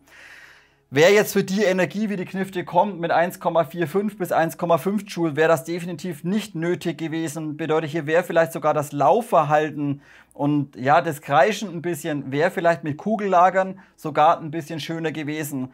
Gut, sei mal dahingestellt, auf jeden Fall Gleitlager oder Stahllaufbuchsen schon mal haltbarer, wie wenn sie irgendwelche minderwertigen Kugellager verbaut hätten. Also das ist schon mal in Ordnung. Wenn man aber optimieren möchte und einfach das Laufverhalten noch optimieren möchte und vielleicht sogar noch bessere Gears verwenden möchte, dann würde ich euch auch empfehlen, dass ihr eine schöne Mischkombination macht aus Stahllaufbuchsen und Kugellager. Bedeutet, hier am Sektorgear könnt ihr letztendlich die Stahllaufbuchsen drin lassen. Ebenfalls im unteren Bereich des Spur-Gears auch hier Stahllaufbuchse drin lassen. Und dann würde ich hier unten am Bevel 8 mm Kugellager verwenden und letztendlich oben am Spur-Gear ebenfalls hier einmal 8 mm Kugellager. Hier unten die Stahllaufbuchse auf dem Bevel oben drauf, die könnt ihr drin lassen. Dann hätten wir eine wunderschöne Mischkombination. Was man vielleicht noch positiv ansprechen kann, der Lagersitz ist auch hier wirklich klasse. Bedeutet, die ganzen Gleitlager sind wirklich schön press eingepresst und fallen euch definitiv nicht raus oder drehen in der Gearbox nicht frei. Also Lagersitz tipptopp. Was ihr vielleicht auch sehen könnt, was ICS vielleicht noch hätte ein bisschen besser machen können, der Safety Lever kommt hier bei der Demontage jedes Mal raus. Bedeutet, wenn ihr letztendlich die Lower Gearbox wieder zusammenbauen möchtet, müsst ihr den jedes Mal da wieder reinpobeln, müsst dann auch auf den Abzug ein bisschen aufpassen. Das ist ein bisschen umständlich. Da hätte man einfach hier so einen kleinen Steg auf der gegenüberliegenden Seite noch anbringen können, damit der einfach hier sauber unten an der Wandung stehen bleibt und nicht die ganze Zeit wieder rausflutscht. Wie gesagt, wäre ein kleines bisschen benutzerfreundlicher gegangen. Lasst uns anschließend ebenfalls kurz über das hauseigene SSS-System sprechen, denn hier sind wir jetzt mittlerweile in der Generation 3, Version 2022. Bedeutet die aktuelle Generation. Und hier muss ich sagen, hier hat ICS das größte Problem, was die alten Versionen hatten, diese Trägheit oder diese Gedenksekunde beim Triggern, hat ICS wirklich in den Griff bekommen. Bedeutet jetzt auch mit der aktuellen Generation von diesem SSS-System, wie vorhin vielleicht schon gesehen bei den Allgemeininformationen, könnt ihr einfach schön fein und relativ schnell triggern. Bedeutet, ihr habt eben nicht mehr diese Schaltzeit von den alten Versionen. Bedeutet hier rein vom Abzug wirklich deutlich besser wie noch bei den alten Versionen. So, weiterhin, was man auch noch ansprechen kann, ICS hat jetzt auch den Abzugsweg ein bisschen angepasst, aber jetzt nicht unbedingt über den einstellbaren Abzug und auch nicht irgendwie vom Mikrotaster her, sondern sie haben letztendlich ihren Abzug ein bisschen überarbeitet. Bedeutet, der Abzug von ICS oder für dieses SSS-System hat jetzt hier hinten so eine kleine Fläche drauf. Könnt ihr hier einmal erkennen. Bedeutet, der Abzug wird jetzt von Haus aus bereits ein bisschen weiter vorgestellt, beziehungsweise ihr könnt ihn einfach nicht mehr so weit durchdrücken. Und auch würde die seitliche Fläche, welche den Mikrotaster hier seitlich ansteuert, auch diese wurde noch mal ein bisschen nach vorne gezogen, damit ihr einfach deutlich weiter vorne einmal triggern könnt. Das finde ich in Ordnung, allerdings ein kleines Problem, möchte man jetzt hergehen und möchte sich einen flachen Abzug installieren, irgendein Max oder sowas oder zum Einstellen, dann ist das Ganze leider mit dem SSS-System nicht kompatibel. Bedeutet, ihr müsst hier unheimlich auf diese Höhe aufpassen und ihr müsst eben auch aufpassen, wann der Abzug hier über diesen Mikrotaster einmal drüber läuft. Denn wie gesagt, diese Fläche hier ist standardmäßig bei anderen Abzügen nicht vorhanden. Wie gesagt, auch wieder ein bisschen schade, eben nicht problemlos zu anderen Abzügen kompatibel. Und dann seht ihr ebenfalls, dass das SSS-System weiterhin mit einem Cut-Off-Lever arbeitet. Hat man heutzutage eigentlich nicht mehr drin. Bedeutet, es Sector Gear drückt über den Steuernocken auf den Cut-Off unten drauf. Der Cut-Off wird nach oben bewegt und drückt im inneren oder fährt im inneren Bereich über einen kleinen Mikrotaster drüber. Andere Systeme haben normalerweise den Taster oder Mikrotaster direkt unten am Steuernocken dran auf einer Platine oder aber haben optische Sensoren. Also hier doch noch ein bisschen älter, sage ich einfach mal. Aber es funktioniert, da können wir nicht schimpfen. Thema Precocking und Zuklappen des Systems habe ich euch, glaube ich, vorhin schon angesprochen. Wird heute leider auch einen Kritikpunkt geben, denn standardmäßig ist das Precocking immer aktiv. Bedeutet, sobald ihr den Akku wechselt oder einen neuen Akku halt anschließt, ist immer Precocking aktiv. Dadurch belastet ihr einfach die Feder relativ stark, da kontinuierlich einfach vorgespannt wird. Und auch merkt sich das System eure Einstellung nicht. Bedeutet, Akku abstecken, anderen dran, müsst ihr es komplett wieder neu einstellen. Also hier wäre das Ganze sicherlich etwas besser gegangen, muss man sagen. Gut, ansonsten, ihr habt natürlich auch hier keine Möglichkeit, irgendwie elektronisch den Abzug einzustellen oder pipapo. Also nicht ganz so ausgereift, sage ich jetzt mal, wie andere moderne EFC-Systeme wie ein Aster, ein Titan oder zum Beispiel auch die neue ETU von G&G, welche ebenfalls in dem G3 Split, in dieser G3 Split Gearbox drin ist. Auch hier ist das Ganze technisch doch noch ein bisschen weiter gedacht, wie hier bei ICS letztendlich. Aber wie gesagt, es ist schön, ist ein EFCS drin. Diese Schaltzeit würde deutlich verkürzt, lässt sich schöner triggern und dementsprechend würde ich gar nicht so rummeckern. Nur eben Thema Precocking, nicht ganz so schön umgesetzt, aber rein vom Zyklus her und vom Abzugsverhalten ist das in Ordnung. Thema Zyklenzeit sprechen wir dann beim Thema Motor nochmal im Detail an. Bei den Gears hat sich natürlich die letzten, 10 Jahre bei ICS leider nichts geändert. Bedeutet weiterhin ihre gesinterten Stahlgears drin, also nicht irgendwie CNC gefräst oder so, nee, Stahl gesintert. Hier muss man vielleicht einen positiven Punkt ansprechen. Ja, auch wenn die Gears nur gesintert sind, sie sind wirklich haltbar. Also da gibt es andere Hersteller mit gesinterten Gears, die gehen deutlich schneller kaputt wie ICS-Gears. Nur eben wie üblich das kleine Problem, egal wie gut das Zeug eingeschimmt ist, die Gears haben immer leider so ein Eigenkreischen drauf. Bedeutet, ihr werdet eine ICS vom Laufverhalten, selbst mit Kugellager, niemals so schön smooth und leise bekommen wie mit anderen Gears. Also hier leider von der Lautstärke her nicht ganz optimal und natürlich Standard 18:1 mit einem vollen 16 Zahn Sector Gear. Auch hier wäre natürlich aufgrund der Lauflänge von 280 mm ein Short Stroke mit vielleicht 13 oder 14 Zähne wäre natürlich möglich gewesen. ICS macht halt einfach voll 16 Zähne und fertig.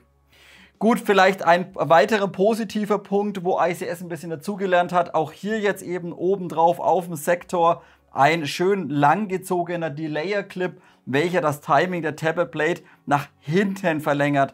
Bedeutet, ihr seht, hier ist der Standardnocken 3 mm Durchmesser und dann eben nicht nach vorne gezogen, den Delayer, sondern komplett nach hinten, wie wir es eben auch vor 2 Wochen bei der G&G SGR 556 gesehen haben. Hier auch eben schönes Timing nach hinten gezogen und es passt wunderbar. Bedeutet auch vom Timing, vom Feeding her, wenn das Magazin mitspielt, hier auf jeden Fall vom Delayer und von der Tappet Plate geht das Ganze in Ordnung. Also schöne Delayer drauf, passt. Und dann müssen wir leider auch heute wieder ein bisschen das Shimming ansprechen.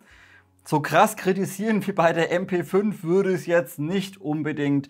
Bedeutet, wer das Video damals gesehen hat, da waren die Gears ja nicht wirklich geschimmt. Bedeutet, es Sector Gear hatte irgendwie 0,8 bis 1 mm Spiel links, rechts. Es Spur Gear hatte sehr viel Spiel drin. Das ist jetzt bei der MK18 deutlich besser, muss ich sagen.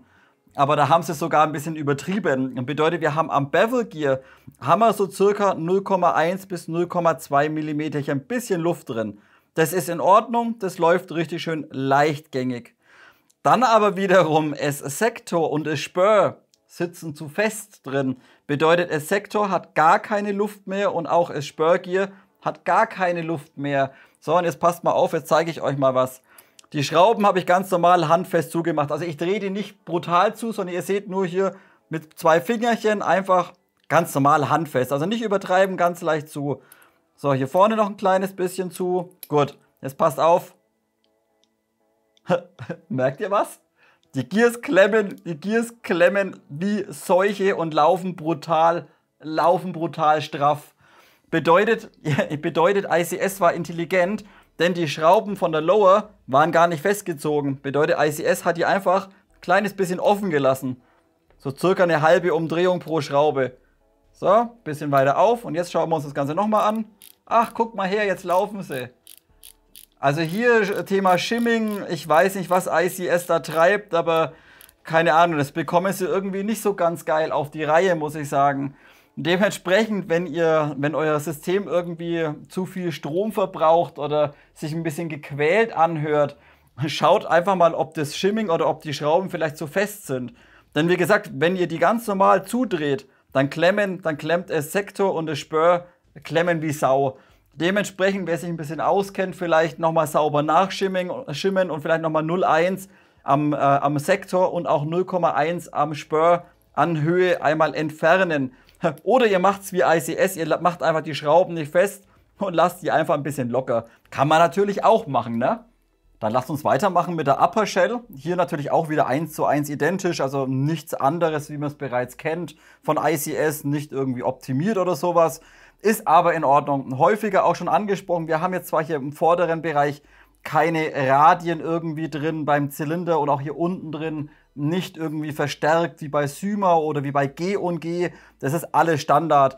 Aber so eine ICS Upper Gearbox bekommt ihr im Regelfall bloß mit einer, keine Ahnung, mit einer 150er Feder und mit einem falschen Zylinderhead bekommt ihr die eigentlich kaputt.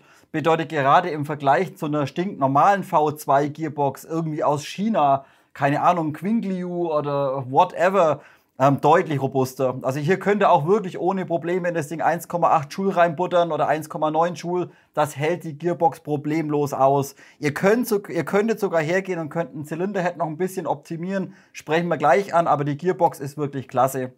Auch Feder-Schnellwechselsystem, natürlich neues Design oder ja, was heißt neu, so neu auch nicht mehr. Aber das letzte Mal vielleicht auch schon gesehen oder schon vor 2 Jahren gesehen, eben hinten neuer Spring Guide aus Stahl mit 4 Arretierungspositionen. Feder können wir mal wegmachen. Bedeutet hier 4 so Stahlpins einmal eingearbeitet in den Spring Guide mit Axiallage hinten drauf. Und der wird hier hinten drin richtig schön sauber und fest in der Gearbox oder in der Shell hinten arretiert. Also geiles und benutzerfreundliches Feder-Schnellwechselsystem und das Ganze ebenfalls sehr haltbar umgesetzt.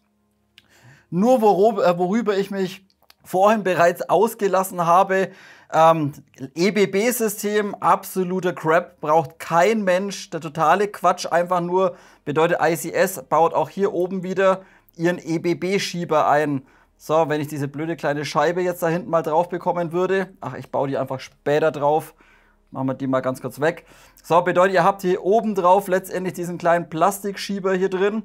Und wenn dann der Piston nach hinten fährt, dann wird letztendlich dieser Plastikschieber mit nach hinten genommen. Oben drauf sitzt dann letztendlich einmal euer Verschlussblech seitlich. Und dann zuckt euch das die ganze Zeit rum, klappert rum, scheppert rum, verbraucht ein bisschen mehr Akku. Und auch, muss ich sagen, läuft dieser Schieber alles andere als smooth hier oben drin. Bedeutet, der reibt doch relativ stark, die Feder ist relativ straff und das kostet euch einfach, ja, das kostet euch einfach Energie, das sorgt für Verschleiß, absolut unnötig, nur damit dieses blöde Blech da innen drin ein bisschen rumzuckt. Absoluter Quatsch. Dementsprechend dahergehen, diesen Plastikschieber rausbauen und diese Kante hier hinten aus Kunststoff absägen oder Seidenschneider nehmen und das Ding einfach abzwicken. Dann ist das ganze EBB-System deaktiviert und das Ding bleibt komplett einmal immer geschlossen. Also wie gesagt, warum Hersteller heutzutage so einen Mist noch einbauen, verstehe ich nicht. Braucht wirklich kein Mensch, dass das Ding da hin und her zuckelt letztendlich. Denn sind wir doch ganz ehrlich, Es hat keinen Rückstoß, es sieht nicht mehr aus wie bei einer Scharfwaffe, da das Ding eben nur so ein Zentimeterchen ein bisschen zuckt. Also unnötig, absolut unnötig. EBB-System deaktivieren, rausschmeißen, braucht keiner. So, und dann können wir weitermachen mit den anderen Internals oder zumindest mal mit dem Zylinderset. Und hier hat sich, wie gesagt, nichts geändert. Hier sind auch von ICS weiterhin die Master Mod Internals drin und die sind wirklich gut, da kann man nicht meckern. Bedeutet, Zylinder ist ein ganz normaler Messingzylinder Typ C. Auch das ist vom Volumen her in Ordnung. Ich habe es für euch mal ausgerechnet. Wir haben hier eine Hublänge, bedeutet ab der Kante vorne vom Zylinderhead bis zur Volumenreduzierung einen Hub von 39 mm und das ergibt mit dem 280 mm Lauf ein Verhältnis von 2,1:1. Also das ist vom Volumen her wirklich in Ordnung. Jetzt werdet ihr euch vielleicht denken, ja, warum ist denn dann die Energie im Chrono vorhin bei 0,3 Gramm abgefallen? Das liegt leider am Hop-Up, sprechen wir dann auch gleich durch.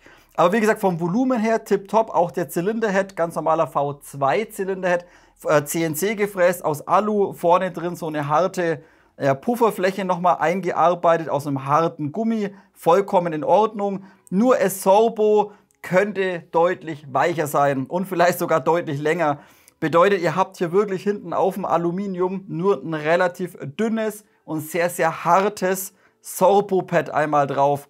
Und wie gesagt, wollt ihr einfach den Aufschlag noch ein bisschen rausnehmen, damit das Ding einfach nicht so knallt so laut, macht ein Zylinderhead rein mit einem großen, langen, weichen Sorbo-Pad.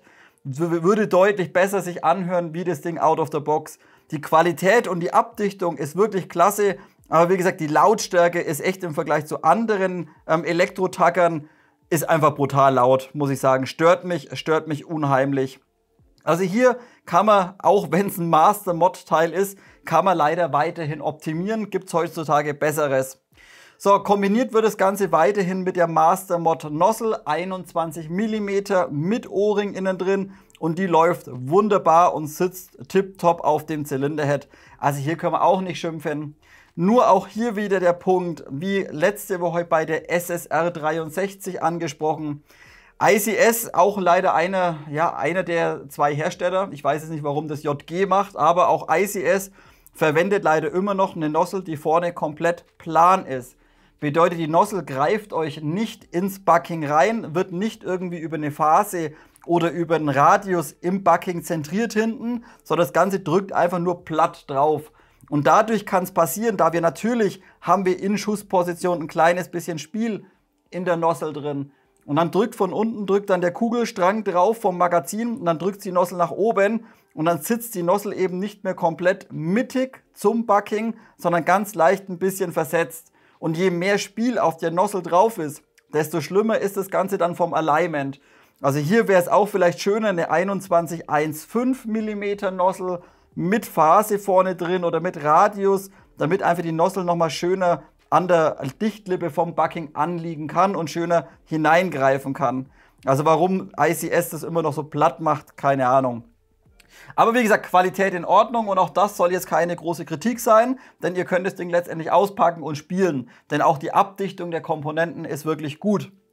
Dann verbaut ICS auch hier weiterhin ihren sehr guten Piston und Pistonhead auch wieder aus der Master Mod Serie.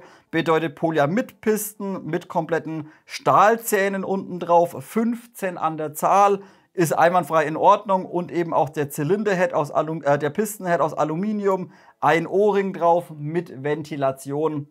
Auch hier, jetzt werdet ihr euch denken, ja gut, ein Zylinderhead aus Alu mit 2 O-Ringen wäre vielleicht noch ein kleines bisschen schöner vom Laufverhalten her.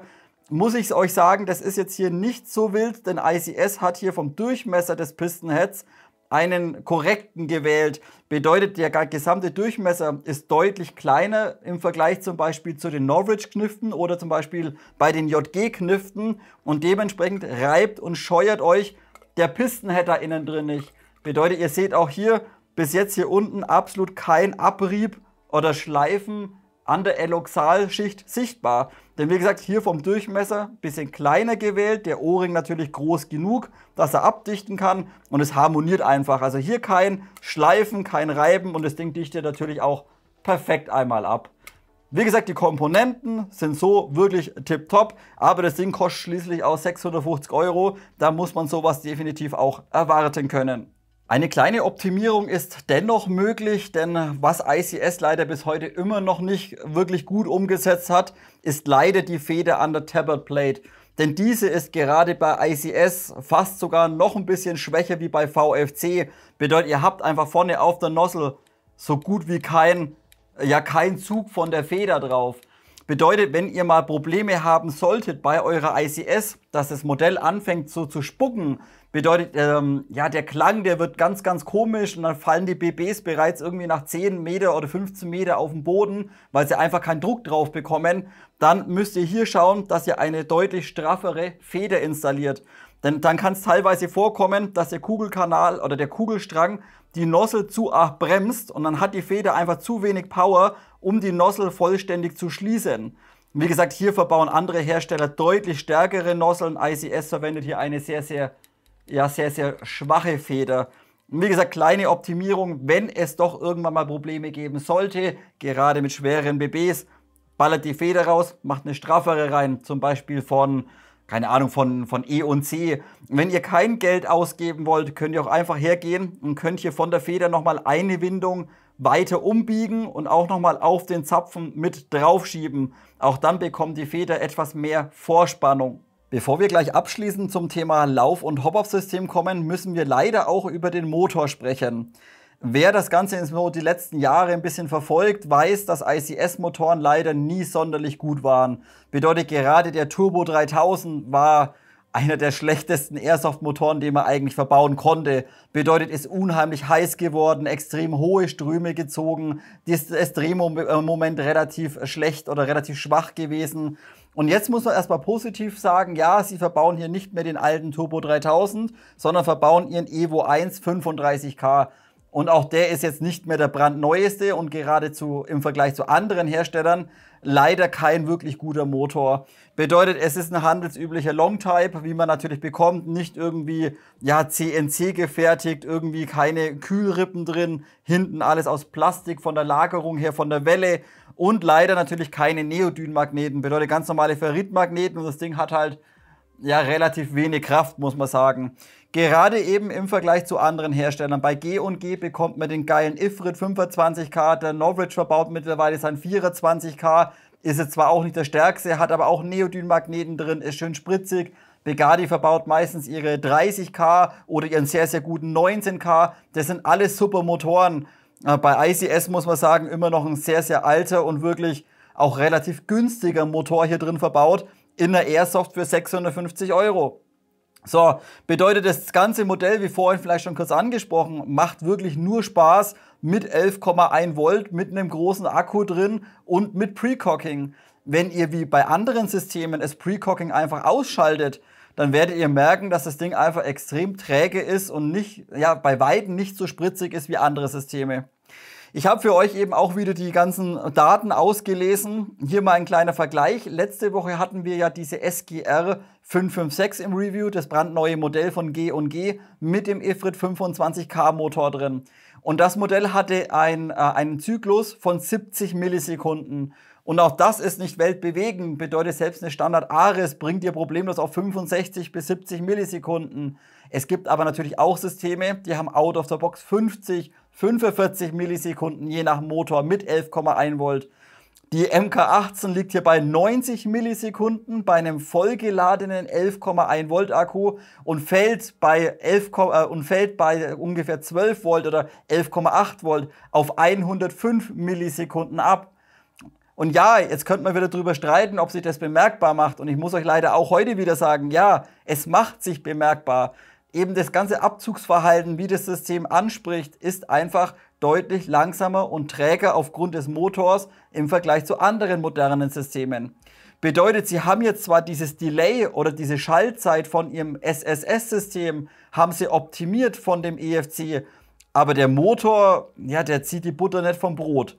Also hier leider Zyklenzeit doch relativ langsam im Vergleich zu anderen und auch der Verbrauch ist ein bisschen höher. 0,6 Milliampere-Stunden pro Zyklus braucht ihr circa. Wenn aber dann der Motor ein bisschen wärmer wird und auf 60 Grad hochgeht, dann zieht das Ding auch gerne mal 0,7 bis 0,75 Milliampere-Stunden pro Zyklus. und hier liegen andere Motoren einfach bei weiter unten, sind also effizienter, was den Verbrauch angeht. Die Ströme sind dann in Ordnung, muss man sagen. Klar, ich meine, wo soll er Power ziehen? 66 Ampere im Peak und 30 Ampere für den Zyklus. Also das ist in Ordnung, alles andere ist leider ausbaufähig, muss man sagen. Lasst uns also abschließend noch über Thema Lauf- und Hop-Up-System sprechen. Der Lauf ist wieder ein Standard ICS-Lauf. Bedeutet, Arretierung ist Standard AEG. Auch Fenster hinten oder Fräsung ist Standard 5 mm System. Aber es ist hier kein Messinglauf und kein Edelstahllauf drin verbaut, sondern ein beschichteter Aluminiumlauf. Länge 280 mm und der Innendurchmesser 6,08 mm. Und ja, es gab auch mal ICS-Kniften mit 6,04 mm oder sowas.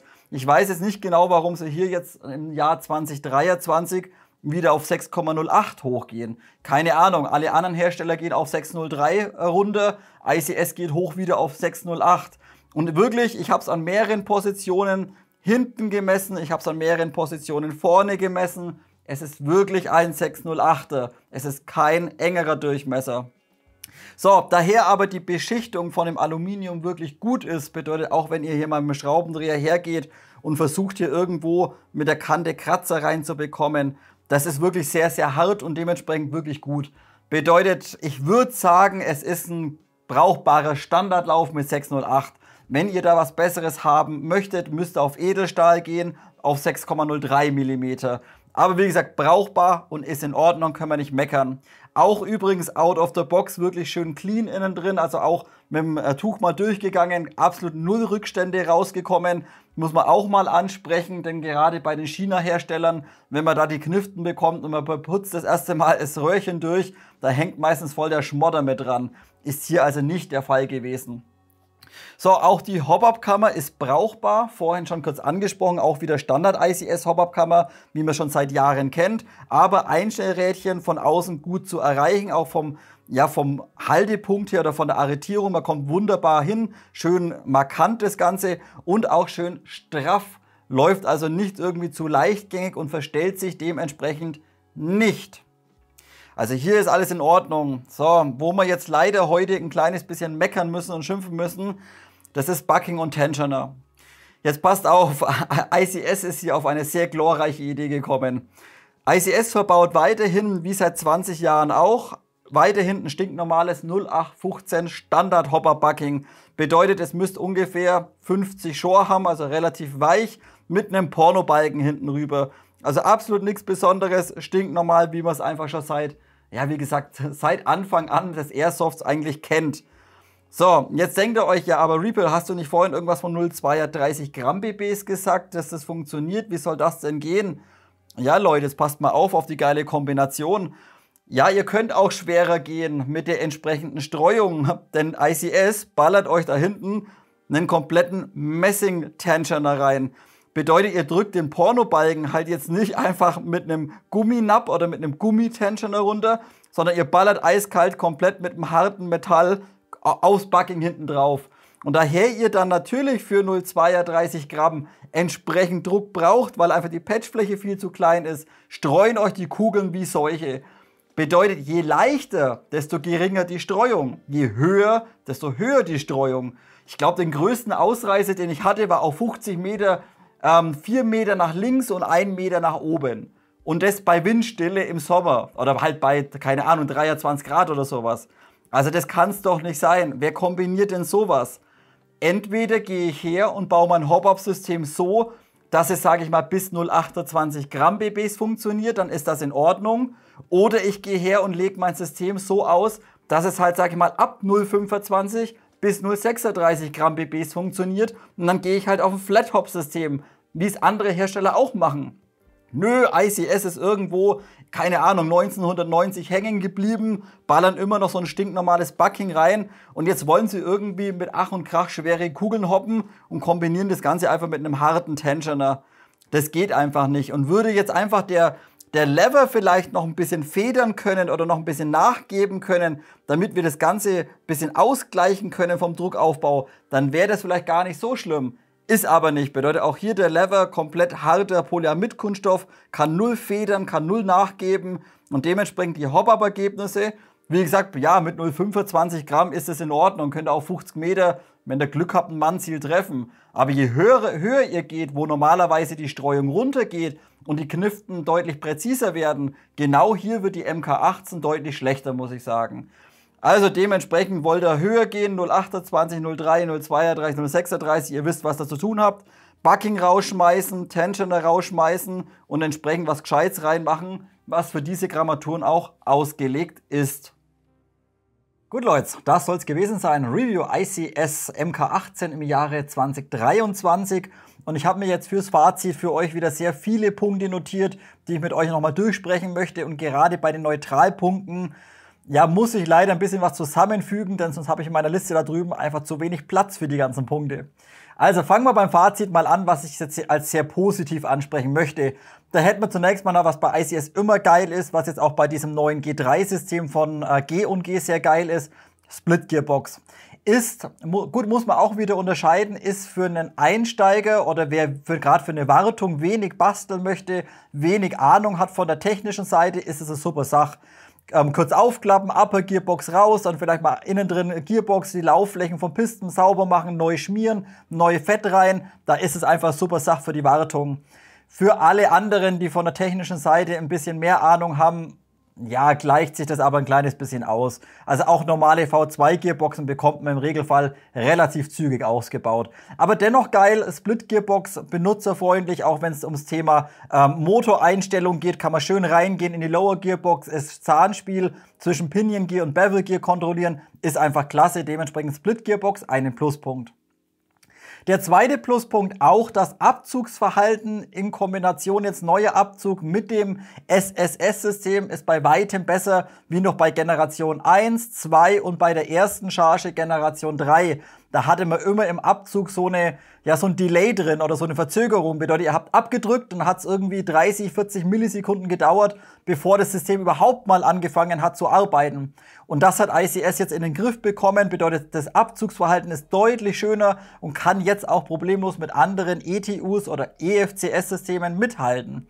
So, dementsprechend hier auch wieder letztendlich alles mit an Bord. Das MOSFET ist mit an Bord, Akkuüberwachung, Akkuabschaltung, Zyklenüberwachung und eben der Abzug über den Mikrotaster, würde ich sagen, ist klasse, gebe ich auch wieder einen Pluspunkt.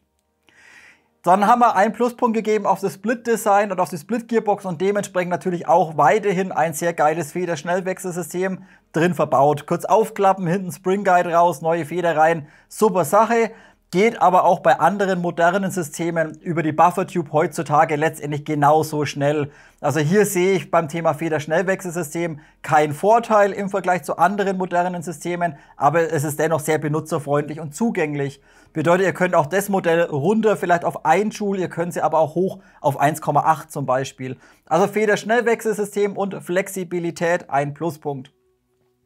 Dann lasst uns über den Schaft hinten sprechen. Der ist von der Qualitätssuppe umgesetzt und was ich besonders geil finde, Akku einlegen über Rotieren der Schaftkappe. Geht mega benutzerfreundlich und ihr habt in dem Ding extrem viel Platz innen drin. Also ihr könnt da reinstopfen, was ihr wollt. Alles, was ihr schon zu Hause habt an Triple Sticks, an Single Sticks, passt letztendlich da hinten rein. Dementsprechend guter Schaft und eben entsprechend sehr viel Platz für den Akku vorhanden. Wie gesagt, wollt ihr mit 2400 mAh spielen, 11.1, passt rein. 2150, passt rein. Also klasse, Platz für den Akku. Der nächste Pluspunkt, da tue ich mich heute ein bisschen schwer. Ich gebe Ihnen aber dennoch, natürlich, wir haben hier ein Lizenzmodell Daniel Defense MK18 und dementsprechend alle Markings letztendlich drauf vorhanden. Wie ganz am Anfang dieses Videos angesprochen, finde ich das aber im Jahre 2023 empfinde ich das als etwas unnötig. Denn wie gesagt, diese klassischen MK18 Modelle bekommt man hinterher geworfen und das Ganze auch noch für deutlich weniger vom Preis her. Also wie gesagt, warum man da jetzt unbedingt nochmal so eine MK18 heutzutage fertigen muss, ja, hätten sie sich meiner Meinung nach sparen können oder eben halt nicht die klassische Quad-Rail-Variante, sondern eben halt in Kombination von dem modernen Daniel Defense Vorderschaft mit M-Lock. Wäre vielleicht auf dem Markt ein bisschen attraktiver gewesen, finde ich zumindest. Aber auf jeden Fall Lizenz, wer da Wert drauf legt, wer da drauf steht, dass da Daniel Defense drauf steht, gut, ist vorhanden. Und der letzte Pluspunkt auf meiner Liste sind dann die Internals, diese Master-Mod-Komponenten von ICS. Würde ich jetzt auch sagen, ist es nichts besonders super Geiles, aber sie sind grundsolide und genauso gut wie andere hochwertige Internals. Also nicht vergleichbar jetzt mit irgendwie Standardpisten mit Plastikzähnen oder sowas oder bummelige China-Gears gesindert. Nein, definitiv nicht. Dementsprechend gesamte Internals sind wirklich gut, sind haltbar, nur die Gears halt nicht ganz laufruhig, das wisst ihr aber. Ansonsten Pistenhead, Zylinderhead, Nozzle läuft einwandfrei und auch haltbar. Dementsprechend hier Thema Internals einen Pluspunkt. So Leute, und jetzt kommen wir eben zu den Neutralpunkten. Da gebe ich jetzt den allerersten Neutralpunkt, den nenne ich jetzt einfach mal Dinge. Das bedeutet, hier möchte ich mehrere Punkte einfach einfügen in diesem einen Neutralpunkt, da ich einfach sonst zu wenig Platz habe. So, unter Dinge würde ich hinzufügen als neutral. Der Schaft ist zwar von der Qualität her super, hat aber auf der Buffertube unheimlich viel Spiel. Bedeutet, das Ding klappert euch hinten rum, wackelt hinten rum, müsst ihr ein bisschen ISO-Band aufkleben oder ein bisschen Klebeband auf die Tube aufbringen, damit das Ding einigermaßen anständig drauf sitzt. Wie gesagt, hier doch sehr, sehr hohe Toleranz oder sehr viel Spiel, was den Schaft betrifft. Und gleichzeitig beim Thema Schaft muss man auch ansprechen, bisschen fragwürdig. Wir haben zwar sehr viel Platz innen drin, auch in den Taschen links und rechts für den Akku, aber der Schaft ist hier seitlich oder die Taschen sind komplett offen. Bedeutet, wenn ihr eine relativ dünne Akkuzelle habt, dann kann sogar passieren, dass die Akkuzelle hier vorne wieder rauskommt. Warum mache ich das denn nicht zu? Also hier ein bisschen fragwürdig, die beiden seitlichen Taschen offen vom Schaft und eben das Klappern.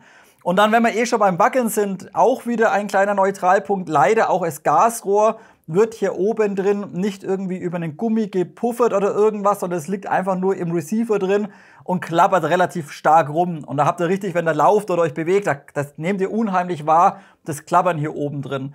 Habe ich euch auch angesprochen, Vorderschaft runter machen, dann macht ihr hinten auf das Gasrohr einen Schrumpfschlauch drauf oder eine Lage ISO-Band oder Klebeband, damit eben nicht das Metall an Metall klappern und scheppern kann. Ansonsten empfinde ich dies als doch relativ störend, muss ich sagen.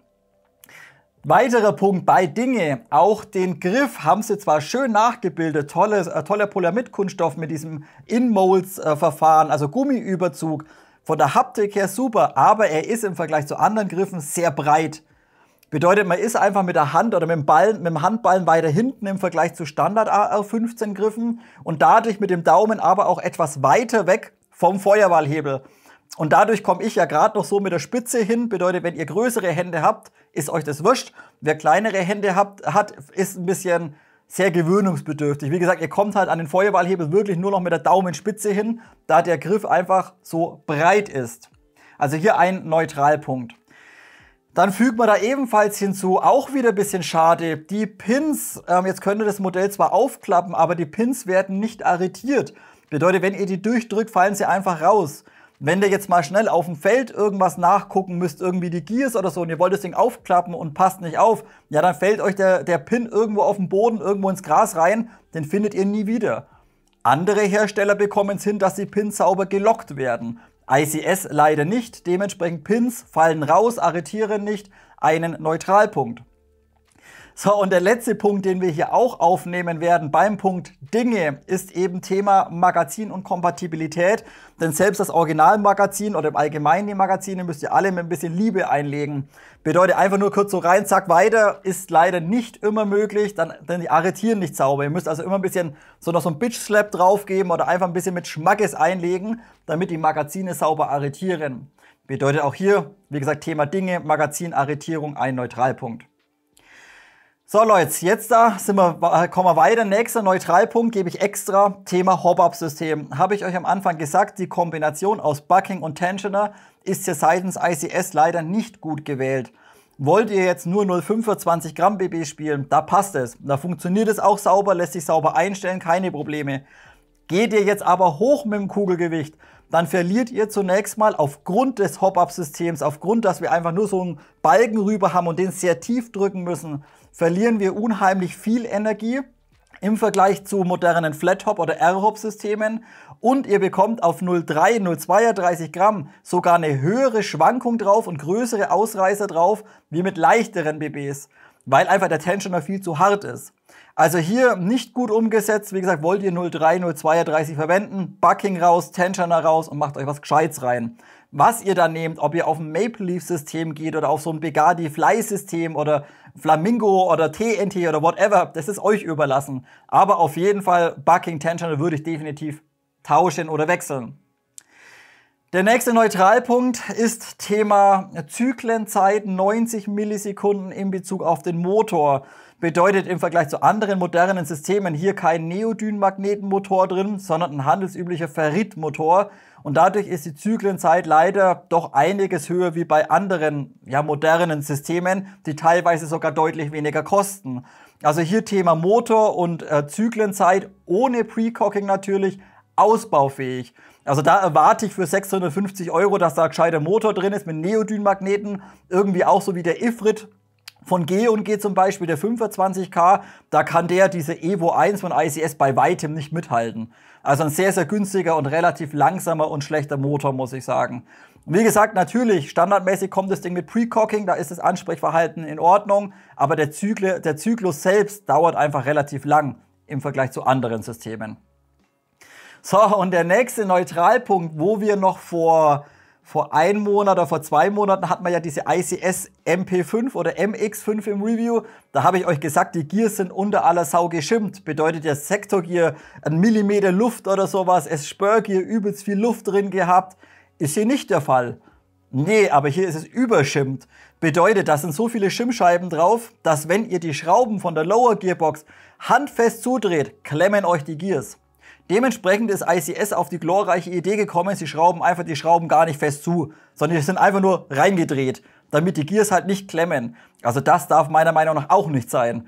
Bedeutet hier weiterhin Shimming leider seitens ICS ausbaufähig, muss man sagen. So, und das waren jetzt alles Neutralpunkte, müsst ihr jetzt überlegen, 650 €. Manche werden sich denken, ja gut, den Punkt würde ich vielleicht sogar als kritisch geben. Das geht vielleicht noch für den Preis.